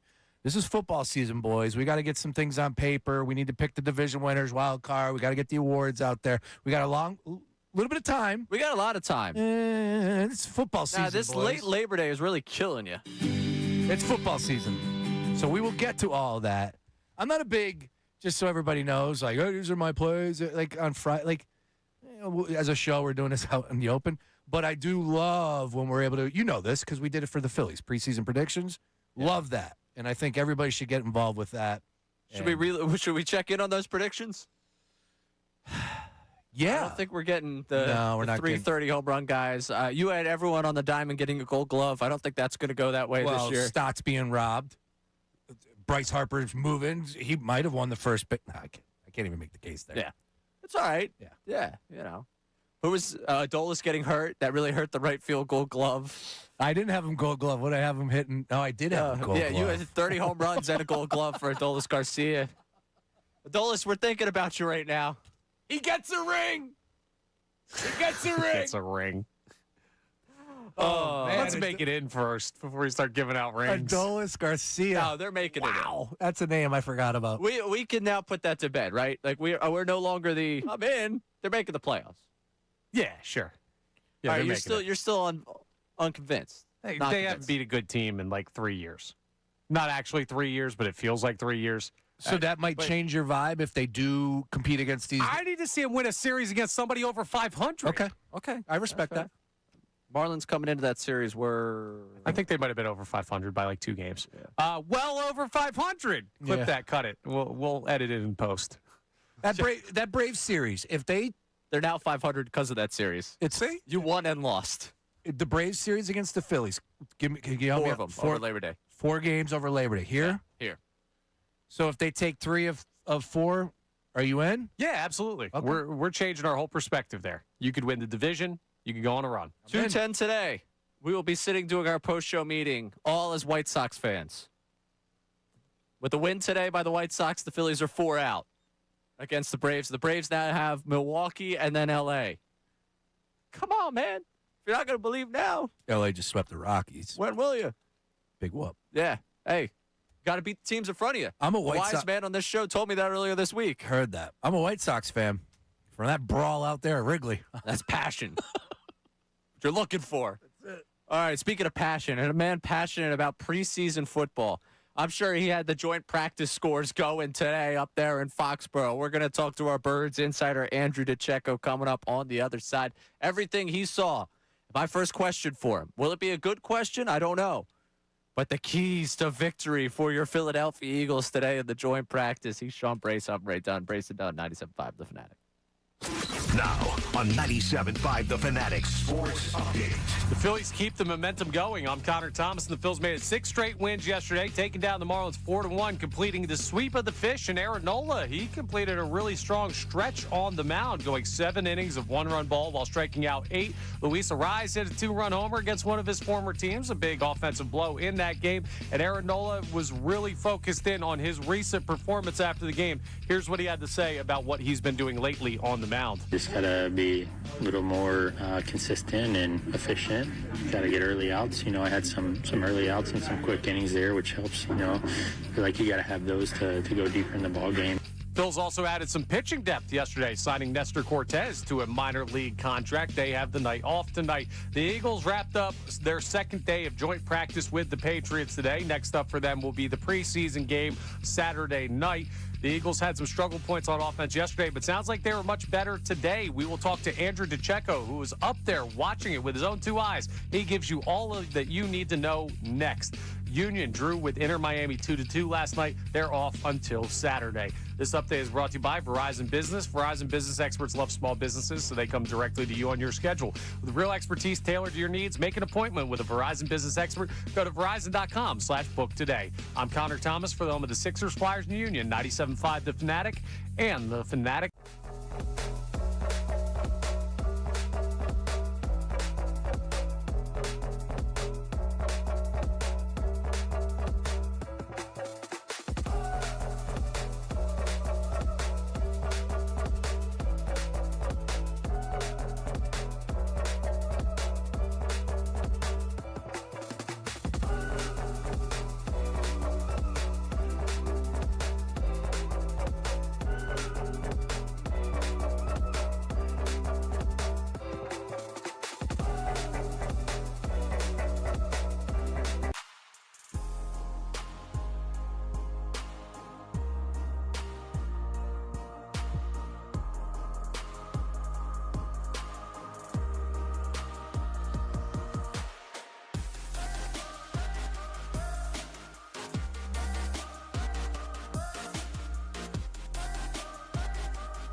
By Andrew Salciunas, our Birds insider up in Foxborough, where joint practice has concluded, and a win for your Philadelphia Eagles. What a beautiful, beautiful day. The Birds find a way to get a victory up at joint practice against the New England Patriots. How they did it, anybody's guess. We were all sitting around here. You were at work. It wasn't televised. We've had NFL Network on all day. Oh, no, we've moved off of NFL Network to ESPN2. And it wasn't televised, so we have no idea. Allegedly, the offense looked better than it did day one. There were a lot of hands being thrown up there, a lot of scuffles between the two sides. And then The dap-up heard round the world. That's right. A.J. Brown and Jalen Hurts. The boys are back. Yep. He might be requesting a trade back to Philadelphia. That's what my sources are telling me. He's coming back. He's already sick of Drake May. Drake May's already looking for advice from Jalen Hurts on how to deal with him. Who's the mutual friend that's getting married next? They'll both be at the wedding, cutting a rug. Yeah, we still have to do the video for we gotta do whatever that song was. I gotta do a lot, dude. Yeah, that's my my weekend's going to be planning all the LeBron promises. You got to get a tattoo, and I got to figure out how I'm. That's an easy one. Tattoo is easy. Me, yep, not so much. I got to get to Akron. By the way, speaking of Ohio, this is breaking in the NBA world. Before we get to Andrew DeCecco, James Harden, 3-year, $97 million contract to return to the Cleveland Cavaliers. Yeah, doesn't surprise me. Good luck. And they are now no longer contender. Nah, but yeah, they're not winning the East. They got a James, just not the one they wanted. Ouch. Bum, bum, bum, they don't have a Gansey. They don't. That's going to be very difficult for them. Unfortunate to see for them. All right, let's go on up to Foxborough. I don't want to make this man wait. He's been watching practice all day. He is our Birds insider from Inside the Birds right here on 97.5 The Fanatic. Andrew DeCecco joins us. And, Andrew, I just got to ask you, the keys to victory today for the Philadelphia Eagles, what led to them winning the joint practice? Well, I don't grade joint practices, guys. I look for, who's standing out, certain developments in terms of depth charts and things of that nature. I personally do not rate or grade out joint practices. But what I can tell you is the defense had a better performance, particularly from the secondary. I thought Reek Woolen had a tremendous day, really good battles with Romeo Dobbs, and he had some good ones with A.J. Brown. Jumped the route in the end zone, took it the other way for a touchdown, and he had another one where he wrestled it out of his hands, and it sort of like was deflected in the air, and Jalix Hunt picked it off. Well, from me, my bottom of my heart, thank you for not grading and giving us a scoreboard on this practices, because it's ridiculous, because it's all over the place, Andrew, and it's like I can only imagine how tough it is to keep your eye on one thing when there's constant stuff happening across the field. Regardless, though, let's talk a little bit more about that defense, and I want to tell you an area of concern for me, and I think Eagles fans are in my boat as well. Jonathan Grenard, the expectations, getting after the quarterback. We know what he's capable of. What's the latest? What did you learn being up there? And if Grenard is unable to start the season, who do you think fulfills that role in the important spot of getting to the quarterback and coming away with a sack? Yeah, well, it's a fair concern, Sean, and Vic Fangio is a truth teller, and if he's showing signs of some reservations as to his availability for week one, that tells you all you need to know. And I understand that Grenard is a veteran. He's played a ton of NFL snaps. He's been in different defenses, but he's going to be asked to do different things in this defense. He's never had any team reps. That dates back to the spring with the Eagles. So just expect that he can roll in there week one, week two, and be able to take on a normal size snap share. That's just not realistic. But I guess if you're looking at it from an optimistic standpoint, I apologize. There's a helicopter flying right over me. But is Lurie leaving? If you're looking at it from an optimistic standpoint, I think you have to look at it and say the Eagles have a lot of depth there in terms of their pass rushers. And I think you are looking at Jalix Hunt, who has been a standout performer. Or that must be Jeffrey Lurie's helicopter who's here today. But Jalix Hunt has been a standout performer. I think he's someone who's ready to take the next step in year three. Nolan Smith has had a quieter summer, but he's stronger and he's healthy right now more than anything. So he's someone that I do believe is ready to take the next step. Then you have other guys like Arnold Ebiketie and A.J. Epinesa. Fangio seems to really like A.J. Epinesa, who's being asked to do different things in this defense, but he's coming along nicely. So they have enough depth there to be able to navigate the interim. But make no mistake about it, and I'm never one to sound the alarm, but when you hear Vic Fangio have those kind of reservations for Jonathan Grenard, I think expectations should be tempered. I'm going to take you over to the offense because a lot made of Jalen Hurts and the offense's performance on day one where, apparently they lost the practice. Day two, what'd you see from Jalen Hurts? What'd you see from the offense and the overall takeaway of seeing that offense go against another team's defense over the last 48 hours? Yeah, I thought they were a little sharper today, Ray. On day one, they got a lot of interior pressure up the middle. Jalen had to do a lot of standing tall in the pocket and and getting the ball out of his hands on the short to intermediate completions. But I thought today they were able to get some things going. I didn't see a whole lot from the run game in particular. I focused a lot on the defense today. Jalen did turn the ball over a couple of times, but it's practice, guys. That's what you want to see. You want to try different things, and you have opportunities to grow from that.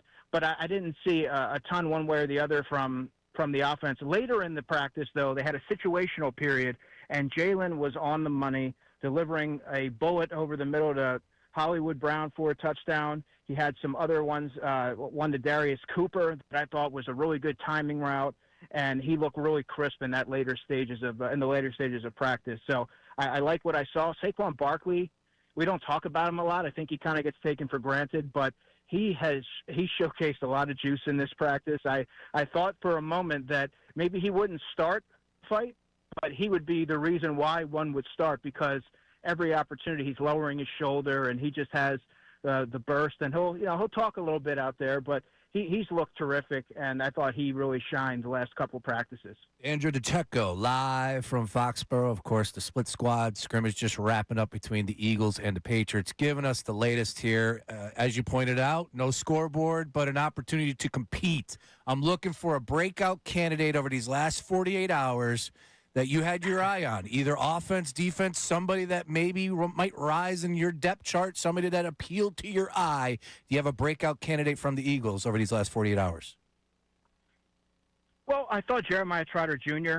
had a really nice couple of practices. He's been my stock-up guy. I know Jimmy Kemsky, my buddy over at the Philly Voice, does stock-up, stock-down, and he'll poll all of us beat writers, and Jeremiah Trotter Jr. is my player. He had a really nice pass breakup on a wheel route to Travion Henderson in the end zone. Just really active and instinctive, and makes up for the lack of prototypical, size and that supercharged athleticism with instincts and being able to read and diagnose plays at an exceptional rate. And I thought he had a really good couple of practices. In terms of the secondary, Michael Carter, the second, I thought he is really starting to come on. He's had a nice training camp. Everyone talks about Marcus Epps, and I understand that he's in the lead right now, and there's reasons for that. Vic Fangio trusts him. He's assignment sound, but he's not going to make the big play. He's going to be in the right place at the right time, but he's not going to come out with interceptions and forced fumbles and things of that nature. Michael Carter can, and he was around the football an awful lot the past 2 days, and he really has been all of training camp. And so I look at this safety battle, and I don't think it's quite over, and I thought he really acquitted himself nicely. And then the other guys, Jalen Hunt, I've talked a lot about. He was exceptional. I thought that Moro Ajomo has been a player who's really stood out to me this summer, just really disruptive from the interior and seems to make a play every time he's out there. Ty Robinson, we don't talk a lot about him, but I thought he did some good things as well. So those are some of those guys that I thought helped themselves. We're talking to Andrew DeCecco live from Foxborough at Eagles-Patriots joint practice. How would you assess the wide receiver room at this point? Devontae Smith, Dontavian Wicks. For me, I'm still saying it's going to be Mekhi Lemon as the 3. Now, to start the season, what I will tell you guys is that as of late, Hollywood Brown's come on a little bit. He had some really nice catches today where he's sort of finding the soft spot in coverage and attacking the football a little bit more than he has this camp. He's had a quiet start, but he's coming on. The Eagles owe him $5 million. That's guaranteed. And so I look at him and I think, well, maybe in the interim he might be able to take on that number 3 receiver role.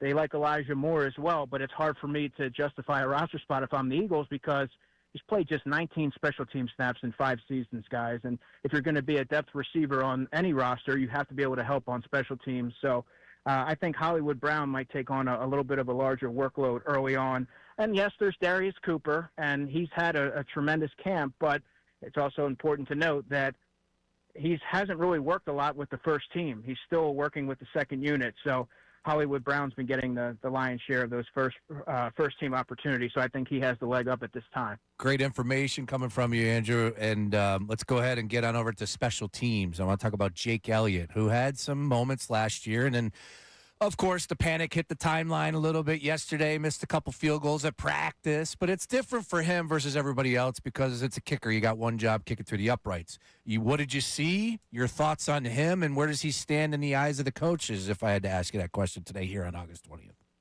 Yeah, no, it's a great question. And he wasn't particularly sharp yesterday, but the body of work throughout the summer has been pretty consistent. He's been connecting on his field goals. In fact, there was one day where I specifically watched him during warm-ups. He hit 6 field goals, all 6 of them, one of them being 50 yards, and that was a windier type of day out there. That was last week. I think he's been fairly steady, and I understand that there's going to be some concern with him because you're worried, he could cost you a game if he's not, performing the standard. And he's been shaky the past couple of years, and the Eagles didn't bring in a kicker to challenge him in training camp. So they're telling you that they have confidence in him. If you listen to what Nick Sirianni's had to say, if you listen to what Michael Clay, the Eagles special teams coordinator, had to say, they are doubling down in their support for Jake Elliott. Now, I would probably, if I'm the Eagles, I'm probably keeping a kicker on the practice squad on standby because you don't want to sit on your hands and do nothing. You have to prepare for every situation. And Jake Elliott, as of late, has not been the steady performer that we've grown to see over the past, really since 2017, where that's where he signed with the Eagles off the Bengals practice squad. But yeah, I mean, I think his body of work this summer has been fairly consistent. Not so much yesterday. Last one for me. We've made so much this offseason about the health of the offensive line and how a lot of this season hinges on that. What did you see from the offensive line's performance, and what do you believe they have in terms of depth there right now as you get closer to the start of the season? I love this question, Ray, because I've been focusing on the offensive line for a lot of training camp, and I thought that they have really performed as expected. They're healthy right now. I watched them on one-on-ones yesterday, and I think everyone but maybe Landon Dickerson in terms of the starters won their matchups. Now Landon Dickerson was going against Milton Williams. Milton Williams is a really good football player. I have to remind everybody that. But the backup lineman is where I've had the most questions going into training camp because there's a lot of youth there. And what I can tell you is Markel Bell has looked the part, and he's performed well. The Eagles' third-round tackle out of University of Miami. No questions about him. Fred Johnson's a player who has started 20 games for the Eagles over the past couple years. I think you have to have confidence there, and he can play both tackle spots. Drew Kendall, though, guys, has been the player for me that I would put on my stock up list this training camp that maybe going into it you had some questions about. He was a 5th-round pick last year out of Boston College. He's a center by trade. He's been cross-training at guard. He increased his play strength. That's something that Tyler Steen talked about, and he's now up to 305 pounds. His ability to anchor and play multiple positions, you can see the athleticism there. I think his skill set really fits with what offensive line coach Chris Cooper is teaching and the offense that Sean Mannion's bringing in here. So I like him. He's going to be their top interior backup, playing both guard spots and being the backup center for Cam Jurgens. Then after that, you have Willie Lampkin, who's been the sort of the training camp standout in some ways, and 5'11", 290 pounds. He doesn't have the typical build for an offensive lineman, but he's really acquitted himself well. And guys, he's put himself in the conversation to earn a roster spot. So I feel a lot better about the depth on this offensive line this year relative to where they were at this time last season. So you'd say it's a pretty good question. What's that? You say that was a pretty good question right there, right? Right, Andrew? Actually, he said he loved you. It was a good question. I love talking about the offensive line. All right. Andrew, always You're great the best, catching up Andrew. with you. Nice work. Get home on safe. You're sticking up there for the preseason game? No, I'm heading back a little later tonight. I gotta check some things off. I want to get some modern pizza again. I want to stop at Treehouse Brewing and pick some stuff up on the way back.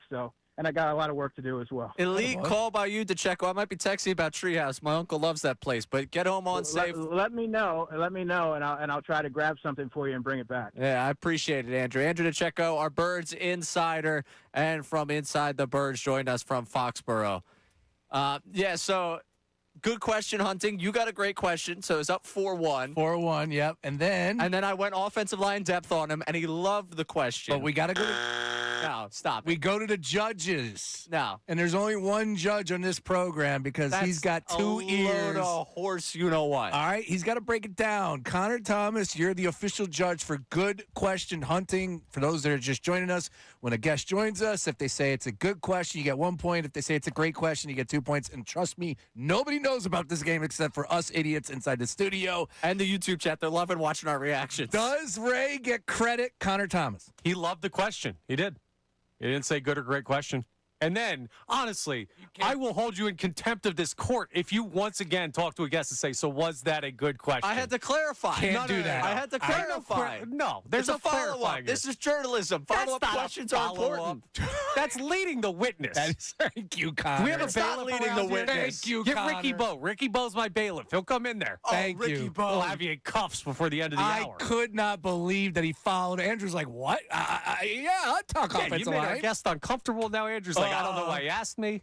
He's getting me beer from Treehouse. He's fine. So the score, Connor Thomas is? 4-1 in favor of Sean Brace. This is a load of crap. Woo!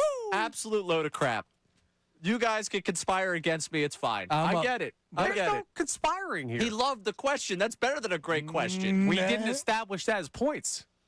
That's why we have to start talking through this. But to say it's not worth anything is ludicrous. Hey, you see this here? You see this here? This is my palm. It is currently ungreased. That's it. If you'd like to change that, I can be bought. Hey. Which one of these two has bought you a beer before? 6-pack of Corona's coming. Actually, 2 6-packs are coming my way. So if you need one of those, I got you. All right. Hey, well, listen, now this guy's talking my language. A hell of a day at it's the fine. office for your boy. I do want to say this. Unbelievable. Jordan Davis, according to Dave Zangaro up there at the joint practice, said Willie Lampkin is, quote, a bowling ball of knives.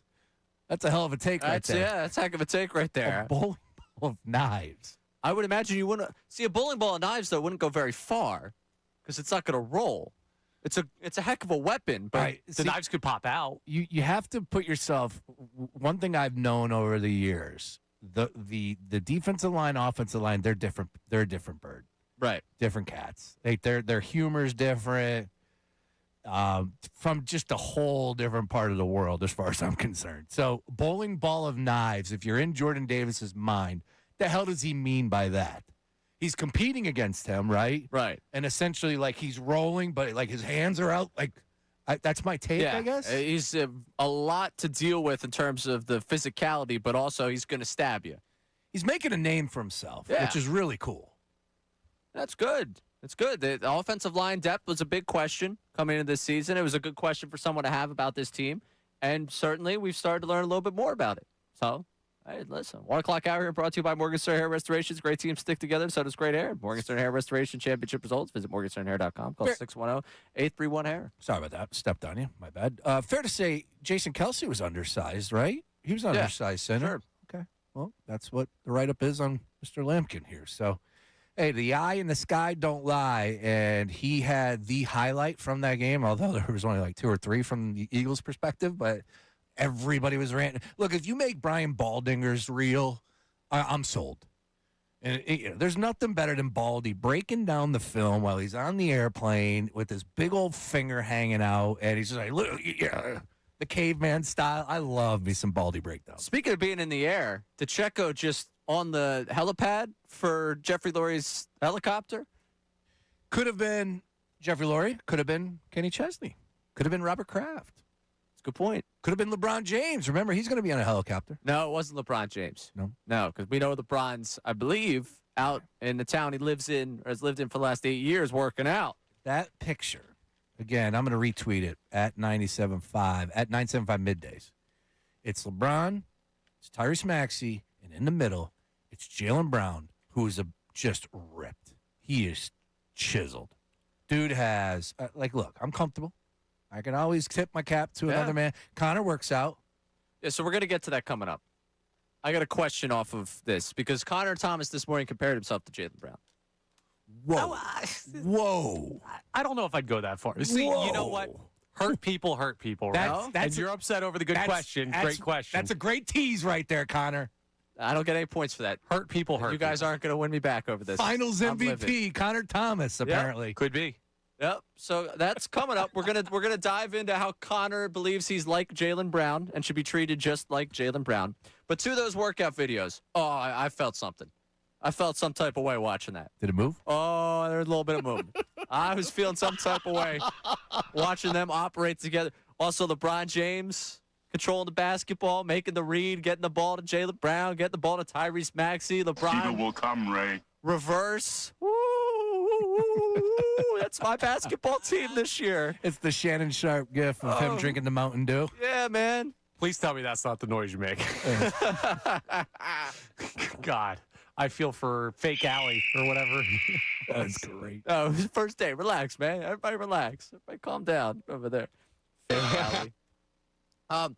I know we got, before we get to Connor Thomas, I know we got a voice memo on the Sixers, so let's pay that one off here on the Davis on the text line. What's going on, fellas? It's Sean Bernard out from Crossing Broad and DraftKings Network. And enough talk about A.J. Brown, because the most important practice that happened in all of Philadelphia sports yesterday was taking place out in Los Angeles at Chris Johnson's training facility. No, it was not Eagles versus Patriots. It was LeBron James, Jaylen Brown, and Tyrese Maxey taking the floor together and putting forth absolute basketball poetry on display. So we're accepting losses in these hypothetical Eagles versus Patriots matchups. You better believe that we are counting dubs when these Sixers stars are facing an empty gym. The journey to a championship starts right now, and in contrast to the Eagles fan base sort of on the interior building up this hatred for this team and the concern for the team, we are keeping tabs on the exterior in the Sixers world. So for all the Brian Windhorst out there, all these Sam Quinns of CBS Sports ranking the front office 15th in the NBA, we are keeping tabs, and just like Jameis Winston, we are not writing back on this championship run. There was the Windhorst audio was some hater stuff, and I'm a Windy guy.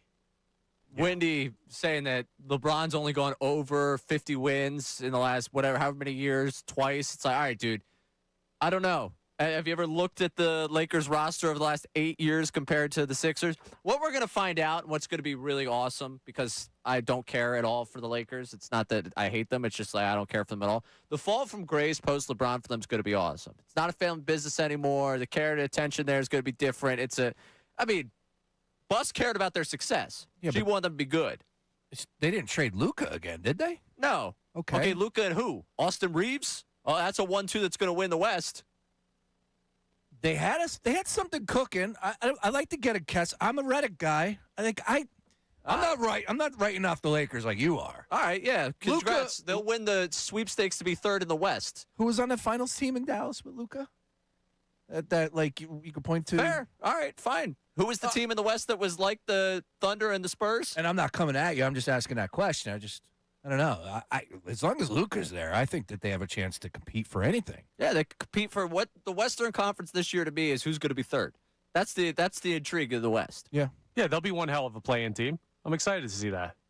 Get some extra money. Maybe they host. T-Wolves? The pretzel that everybody's bending themselves into to find a way to take a shot at the Sixers with LeBron. Yeah, that's evident with the response from, of course, Windhorst. And like the Sixers didn't win 50-plus games. Yeah, they've won 4 times with over this stretch of 8 of 9 postseason runs at this point. Yeah, I think Windy's trying to be different, and you don't need to be different in this take. Jordan Poyer, Brian Windhorst. No, don't put him in that Poyer category, please. Oh, he's a little bit of a hater. Not my guy. I smell a little haterism. All right, well, we're not going to hate on Connor Thomas, but coming up, we're going to question some of his life choices. That's next on Brace and Dunne, 97.5 The Fanatic. Now on 97.5 The Fanatic Sports Update. As Aaron Nola figured it out, I'm Connor Thomas, and that's what it looked like yesterday as the Phillies made it 6 straight victories, sweeping the Marlins, their second straight sweep, a 4-1 final yesterday. Nola went 7 innings of 1-run ball, struck out 8 Marlins in his start, and he's been really good in the past couple of weeks. Luis Ariz hit a 2-run homer. That was the big offensive swing in the game. But Nola talked about his performance on the mound after and what he's been doing lately that's added to his success on the mound as well. Just gotta be a little more consistent and efficient. Gotta get early outs. I had some early outs and some quick innings there, which helps. I feel like you gotta have those to go deeper in the ball game. Aaron Nola, not the only Phillies pitcher in the news recently. Nestor Cortez, the newest Phillies pitcher, signed a minor league deal with the team. Potentially going to be some help for the playoff push. We'll see how they use him. They have the night off tonight. The Eagles, well, they're done for the rest of the day. They finished up their second day of joint practices with the Patriots. Next up for them is a Saturday night preseason game. Sounds like it went much better for the Birds today. We just talked to Andrew DeCecco about that. The Union drew with Inter Miami 2-2 last night. They are off until Saturday. This update is brought to you by ExpressPros.com. If you work in logistics, companies need your skills now. Express Employment Professionals helps you find contract or full-time work at no cost to you. Visit ExpressPros.com and get to work. I'm Connor Thomas for the home of the Sixers, Flyers, and Union. 97.5 The Fanatic and the Fanatic app.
All right, before we go after Connor, real quick. I don't want to say go after Connor. That makes it seem like this is a targeted attack. It's not, but it was a comparison made between he and Jaylen Brown. And I don't really see where he's going with this, but we'll get to it in a second. He's Sean Brace. I'm Ray Dunn. Connor Thomas produced it. Connor, real quick. So the Davis Honda text line, like a little bit of a cleaning out of the mailbag kind of run here. Can we get a couple of texts on where we've been so far today? Because we've hit on the joint practice that they won. So we should really be throwing a party at this point. I'm sorry I didn't bring in a champagne bottle to pop the fact that they won a practice against the Patriots. And the Phillies have won 6 in a row. They got Nasty Nestor coming in now. Aaron Nola has a great, 2.51 ERA his last 5. He's got a 3.63 since the start of July. If only this ERA bet I didn't make until the middle of the season instead before the season, I would have been in a great spot. What do we got, though, on the Davis Honda text line? All right, we've got a check-in here from a Club Hertz member saying everyone needs to chill. Jaylen isn't going anywhere. Mannion just got here. We're a winning franchise, and it will stay that way. We're talking about a scrimmage, not even a full 2 weeks in. Not even practice. We're talking about a scrimmage. Not practice, not a game, but a scrimmage. We're talking about practice. Yeah. Well, scrimmage higher than practice. Yeah. Well, I put a little bit more stock into it because they did. And I regurgitated that line 100 times already, but it's the reality of where we're at. And, I saw this yesterday. We should get like the zapper. Yeah, I know. Every time you do it, just zzz. Well, I'm glad it was brought to my Uncle Frank zapper. Yeah, we'll repurpose. It's a verbal crutch, and I'm glad it was brought to my attention. I have it written down, so I'm stopping to say. However, I did see Louis Riddick, to my bigger point here, yesterday on ESPN. Yep. He was frustrated with the same thing that I'm yelling about. Tom Brady joined in a conversation. What happened to the NFL? What happened to sports in general when it's not about playing these games? It's not. It's about, you're going to be ready for the playoffs, and like the regular season doesn't matter, and then now preseason doesn't matter. Louis Riddick was right with his take. Tom Brady, of course, who's going to argue with the GOAT, and I'm right there with him. So Tom Brady's arguing on the side of we need to take the beginning of the season more seriously. The guy who's... No, he's saying if you are a player, you should want to play in preseason. Gotcha. So Tom Brady, the guy who famously those Belichick teams figured out November, December, and then start going towards the postseason. Are you going to argue with Tom Brady? I am going to argue with Tom Brady. I'm going to argue that their dynasty suggests the exact opposite, that they started playing their best football at the end of the season, and they ended up winning Super Bowls because they played their best football. The one season where they didn't lose a regular season game, did they ultimately raise the Lombardi? Here's my thought to you. If when we get down to Sixers Media Day and LeBron James wants to tell you something, please just don't argue with him. He knows more than basketball than you. Tom Brady knows more football than you and That's perfectly and fine. Connor put together here. And I could say that every time an athlete retires and gets further away, they always will question the love of the game in the next one. Fair. But I don't think that's where this is coming from. We're gone the other way. We're off the beaten path of what it is to be a professional athlete. Play the games. Get better. Improve when you can. Like, the competition raises up another level inside you. Like, I get it. You don't want to get hurt, but guess what? Guys got hurt at practice. A Houston Texans receiver, forgive me, is out for the season, torn ACL. Happened at practice. You can get hurt anywhere. You can, absolutely. So I could get hit by a bus standing on the sidewalk. If I start to try and walk through traffic, there's a better chance I'll get hit by that bus. You got a new offensive coordinator, a whole new system, 4 new receivers you're working with. Yeah, get in that preseason game, too, and work through some of these hiccups. All right. When someone misses a blocking assignment and Hurts gets crunched, I look forward to having that conversation. It's not going to be the first time he takes a hit. We'll be this season. Fair. Very fair. All right. We've been bubbling towards it. I can guarantee it. Just bank the show sheet. We're like the gloves are coming off tomorrow on that one. We'll develop your. Give me your. No. We'll develop this full side that you have on that. Okay. I'll develop the full side of that. Because you did win the early round yesterday. Okay. I side with you on this conversation. No, but bring me Tom Brady. Bring me Louis Riddick. Bring me all of them. I will. I'm excited to go through it tomorrow. Connor, can we get Tom Brady on the show tomorrow? Yeah. He's coming in studio. Oh, fantastic. He'll be sitting right in there. We got him for an hour, though, right? 2. 2. Great. All right. Connor, you compared yourself to Jaylen Brown this morning. Please take me through it. I didn't compare I looked at something Jaylen Brown was doing, and I questioned why I can't do it myself. It's not dunking a basketball. No one do this. All right? It's nothing he does on the basketball court. It was the attire. He's working out in the gym with his shirt off. Yes, he is. He is. He's a monster. He is a monster. My question is, I asked this previously. I'm moving into a new building. We got a gym in the building. It's never that busy. I've been there twice this week. There have been like 5 total people in there.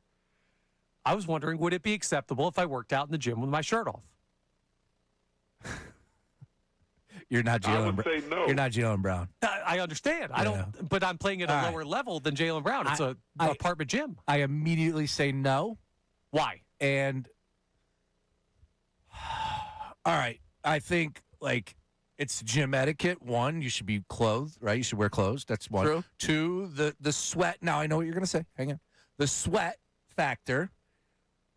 But that still happens if you're wearing a shirt, so you got to wipe it down. I clean all my equipment. Yeah, I just think it would be. Is there a sign in the glass that says no, like no shoes, no shirt, no service? No, it's not Margaritaville. Like this is a totally fine place. I think that's my gym. Sorry, boys. Yeah. There's no sign that says a shirt must be worn. Huh. If I'm wearing a tank top, part of my back's already touching the bench that I'm on. Yep, understood. I no. Yeah, I'm a no. I'm a no full throttle. Okay, let me ask a follow-up. If you see somebody running around the city, like going for a jog, and they don't have a shirt on, that's fine. Why is that okay? Why is that okay, but this is not outside okay? of 4 walls, man. Well, what do the walls have to do with it? We live in a society, Are the walls offended by me having my shirt off? I'm offended. You don't live in my building. I guess I don't. It wouldn't have. Thankfully, it would not offend me if you were wiping everything down. I have no issues with that. I'm hearing no argument against. No, I am. This is the argument against it. Doesn't happen. Society has rules. Well, Connor. I challenge the societal norms that we live in. Sometimes you need trendsetters. Do you think Henry Ford was saying, well, we don't have conveyor belts in this society, so I'm not going to come up with it? So to I'm be the clear, Henry Ford of taking my shirt off. Connor Thomas is Henry Ford and Jaylen Brown just because he can't be bothered to throw on some sort of sleeveless shirt to go down to the gym. I wear a shirt to the gym, but I was just curious if I chose not to. Why would that be looked at poorly? Also, I love the first impression you want to make in your brand new building as I'm the shirtless guy at the gym. Yeah, the shirtless guy. Yeah. Yeah, exactly. Well, that's my big drawback. When I had this conversation with other people, that was the one thing, like, I can't be the douchey guy at the gym. But people, not yet at least. Special work up to it. People are now more than ever freaked out about all things hygiene. So that would definitely rub people the wrong way. You would get an immediate letter or somebody would say something to you, I think, at the gym. Like, yo, bro, put a shirt on. I'm not rubbing anybody anyway. I'm just doing my workout. What? Hey, now. Again, I got to get to this. You know what What are we dealing with over there as far as with Connor? Is he ripped up? What type of body frame we got? I have not seen Connor shirtless. We've worked together for a long time. We haven't gotten to that level of coworker yet. He's got the convertible, top down, big oaks on. I feel like Sean Brace is just discovering Connor Thomas here for a little bit. Absolutely. I told you. I was very honest with you. There are years. I listened to you guys for a half an hour on my way in, and then I would too early. It's way too early. Morning radio never hit for me because I don't get up that early. Remember, I'm a bartender forever in my life. Yeah, you don't get up that early. Yeah, exactly. I mean, you don't get up that early. Exactly, that too. I wouldn't like me if I didn't know me. So that's probably been your best take. It's everybody. And Salciunas also had that take about you, right? But I do know me, and I think I'm cool. I think I'm misunderstood. This is a fair question. Connor, I would agree with you that if I didn't know you and I didn't know Connor Thomas, there would be a little bit of element of like, I really don't think I would get along with that guy. We've known each other for a long time now. And we're good friends, or at least I believe we're good friends. I could, I don't know, your side of that Depends how you treat good question hunting. Yeah. You're on thin ice right now. Oh, am I on thin ice? Yes. All right. Buy me a beer and we'll talk about it. Oh, there you go. I have to buy him a 6-pack, so you got to get in line. But I'm curious, 610-632-0975. Would Connor Thomas be wrong to go to the gym shirtless? The gym at his new apartment building, shirtless. Out entirely on this. 2026. Terrible idea. Yeah. Terrible idea. I agree. He's Sean Brace. I'm Ray Dunne. Back with the YouTube chat recap and cleaning up all your interaction for today right here on 97.5 The Fanatic.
I'm going to deal with Colarulo daily. I don't know. God bless Bridget, man. You know, that's all I got to say. God bless Bridget. You know, that sounds like a segment. It's just dealing with Colarulo. Correct. Yeah. Yeah, we could listen well, back God bless Bridget because her father's over there changing everything that goes wrong in that household.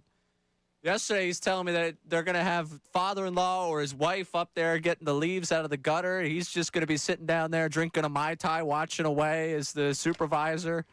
It's a tough life Colarulo lives. Real tough life. Mm-hmm. Anyway, that's coming up in about 15 minutes' time. Coming up in about 25 minutes' time, out in Chicago. One off today. White Sox and the Braves making up for, I don't know when this game got postponed. I don't know when this game was initially supposed to be played. But they're playing one today out in Chicago. Granholm's on the mound for the Braves. Anthony Kay for the White Sox. I bring it up because with a loss today by the Braves, the Phils are 4 out. Just out of the NL East. I'm talking to Anthony Sanfilippo earlier today. You catch that conversation one more time on our website, YouTube channel, or the Fanatic app. He told us, hey, yeah, there's a great chance they could keep battling for this division. We can kick it around a little bit more tomorrow. I like the current layout of the schedule until the Braves. It's just after the Braves that makes me think you might be able to make up that ground. We can make it a conversation, and once we get our hopes up, that's when the reality of the end of September hits the Phillies. But I like the fact that they could be only 4 out today. Connor's shaking his head. Connor wants them to be a wild card team. I don't want it to be a wild card team, but you're Ray Sisyphus Dunne. Just keep pushing that boulder up the hill until you play a good team, and then it rolls right back down, and then you push the boulder up the hill. You're doomed to I'm do down it. on the Phillies. See, thank you. There you Vic, go. I appreciate you. Yeah. I'm not down on the Phillies. They just need to prove they can beat good teams, and they haven't done that. Well, their next opportunity to have that happen. I think it's a team over 500 today, right? Or tomorrow, right? Cardinals still holding over 500. They might be 500 even. Feel fact. The funny thing was Two games over. Oh, Connor. look at that. So Ray said on Monday that they need to win 2 more or 3 straight against the Marlins, and then he'll be back, and they did exactly that. Now Connor wants to see a victory against better competition or a winning series, and I totally get both your takes. I just would say, like, this team, they don't control the schedule. You got to play who's in front of them. I'll give you the cliche there. And I don't know who's going to be playing for something down the stretch when you get the Rays and the Brewers. Yeah, like they might have everything clenched up. Who knows? Who knows? So then if they take 5 or 6 in those games, next thing you know, that you guys aren't going to be buying in as they're getting ready to roll into the playoffs. I mean, it's tough to do the whole buy-in thing in terms of the upside. Like, Anthony Sanfilippo pretty much went where I've been. I think this ride ends. If this ride continues beyond, they would start winning, I don't think it gets past the NLCS. Okay. That's like my stoplight right there. I will tell you that I am slowly returning to last year's form when I believed that this team could do something big. I think Luis Arraez changes a lot, and we have seen the impact. It's there. I'm not making this. It's not in thin air. Like, it is real. The attack at the plate is totally changed. And yes, with those 3 starters plus, I think we could add Aaron Nola back into the conversation. He's pretty good. And that's what it gives me a little bit of hope about you being able to string along some actual stretches here of winning 6 straight, because we've seen, all right, Nola actually gives you a baseline of what to expect every 5th day. Can Andrew Painter continue to be, and I give him credit for battling on Sunday, even though he gave up the 5 runs. If you actually have 5 stars that go out there and pitch, keep you in games, you're going to be able to stack wins. And you're not doing the, all right, well, they've won 2, but they're going to lose this one. And they lose it tomorrow night because it's just nature of baseball. You can roll off the 4 or 5s or the 6 in a row that you've seen. That's why I feel encouraged. The biggest concern I have is the bullpen still. So does that change if you're able to get Aaron Nola giving you 2 innings in the playoffs? Maybe, right? Cortez, I'm not ready to say Cortez is anything. I don't know either. But I think he could give you an inning or 2 Nasty Nestor, man. In relief. Can we before we get to the YouTube chat recap real quick, do you have the Mattingly cut from last night? Because I was watching postgame, and it was hysterical to me. They asked him about Cortez, like, hey, the signing's official. Because before the game, he's like, I don't know if I could talk about that. They announced the signing officially. Don Mattingly talking about Nestor Cortez. I just kind of heard about it last night. I don't really know. I don't think I've ever seen Nestor pitch. Besides, a few pitches on TV and things like that. Never seen him in person. So we'll see. I think it's depth. It's another guy that's got experience. And obviously wouldn't have signed him if they didn't think he was throwing the ball pretty good. He said that he'd never seen him pitch in person. I'm sitting there on the couch like, man, I must be half asleep. There's no way that he's never seen him in person. And then I got a text from Ty Daubert of Phillies Nation. And he was texting about he's had to have seen him pitch. Like, he was with the Blue Jays from 2023 up until last season. There's no way he hadn't seen him pitch. Cortez has been a Yankee. He had been in the Blue Jays dugout for 2 different Nestor Cortez starts he doesn't even remember. It happens. It happens. It's just funny. I don't think I've ever seen this guy pitch. Part of your job, I think, at one point with the Blue Jays was hitting coordinator. You were putting together some of those game plans, Donnie. And you remember Cortez did come from the bullpen to be a starter with the Yankees back in 2019, 33 appearances, only 1 start. So he has some experience coming out of the pen. I don't know. I'm not trying to make him out to be anything other than I like the signing. Let's see what happens. Add a little bit of depth here. All right. Time to get to the YouTube chat recap. It's time for the YouTube chat recap. How about filling us in? I can't lie. Text us at 610-632-0975. Watch us live on YouTube every single weekday. Let me tell you something else, man. It's the Brace and Dunne YouTube chat recap. What we got? Wait, the Patriots look better than the Eagles in practice 2 days in a row? Logging on to NFL Shop to buy a Dallas jersey now from MBD. Come on, MBD. Be better. Be better, MBD. Be better. Is MBD a Cowboy fan? No. Oh, okay. MBD is just making jokes. Understood. Unbelievable. Come on, Ray. What was her name? From Jim G. All right. I think Ray's World deserves a little bit of People will privacy. come, Ray. Yeah. All right. Allie. Allie was her name. That's why I said the name was. Ray's World. You People did that to enjoyed it? yourself. You brought it up on the air. People are going to want to know now. Nah, I mean, I understand people are going to want to know. I get that. Let him in, Ray. Let him in. I let him in. I let him in on the stupidity of my friend from yesterday. Let your love light shine. You got to open your heart. Trust me, I'm trying. That's a goal of mine in this life. Pretty closed off guy. What else we got? 17% of teams make the playoffs if they go 1-to-1 in joint practices. From Kev Cram. Yes. Well Give me the said. advanced numbers. Well said. Nice work. Any more? Brace. Happy Valentine's Day, honey. I'll be back in a few hours. From Andy. Oh, come on.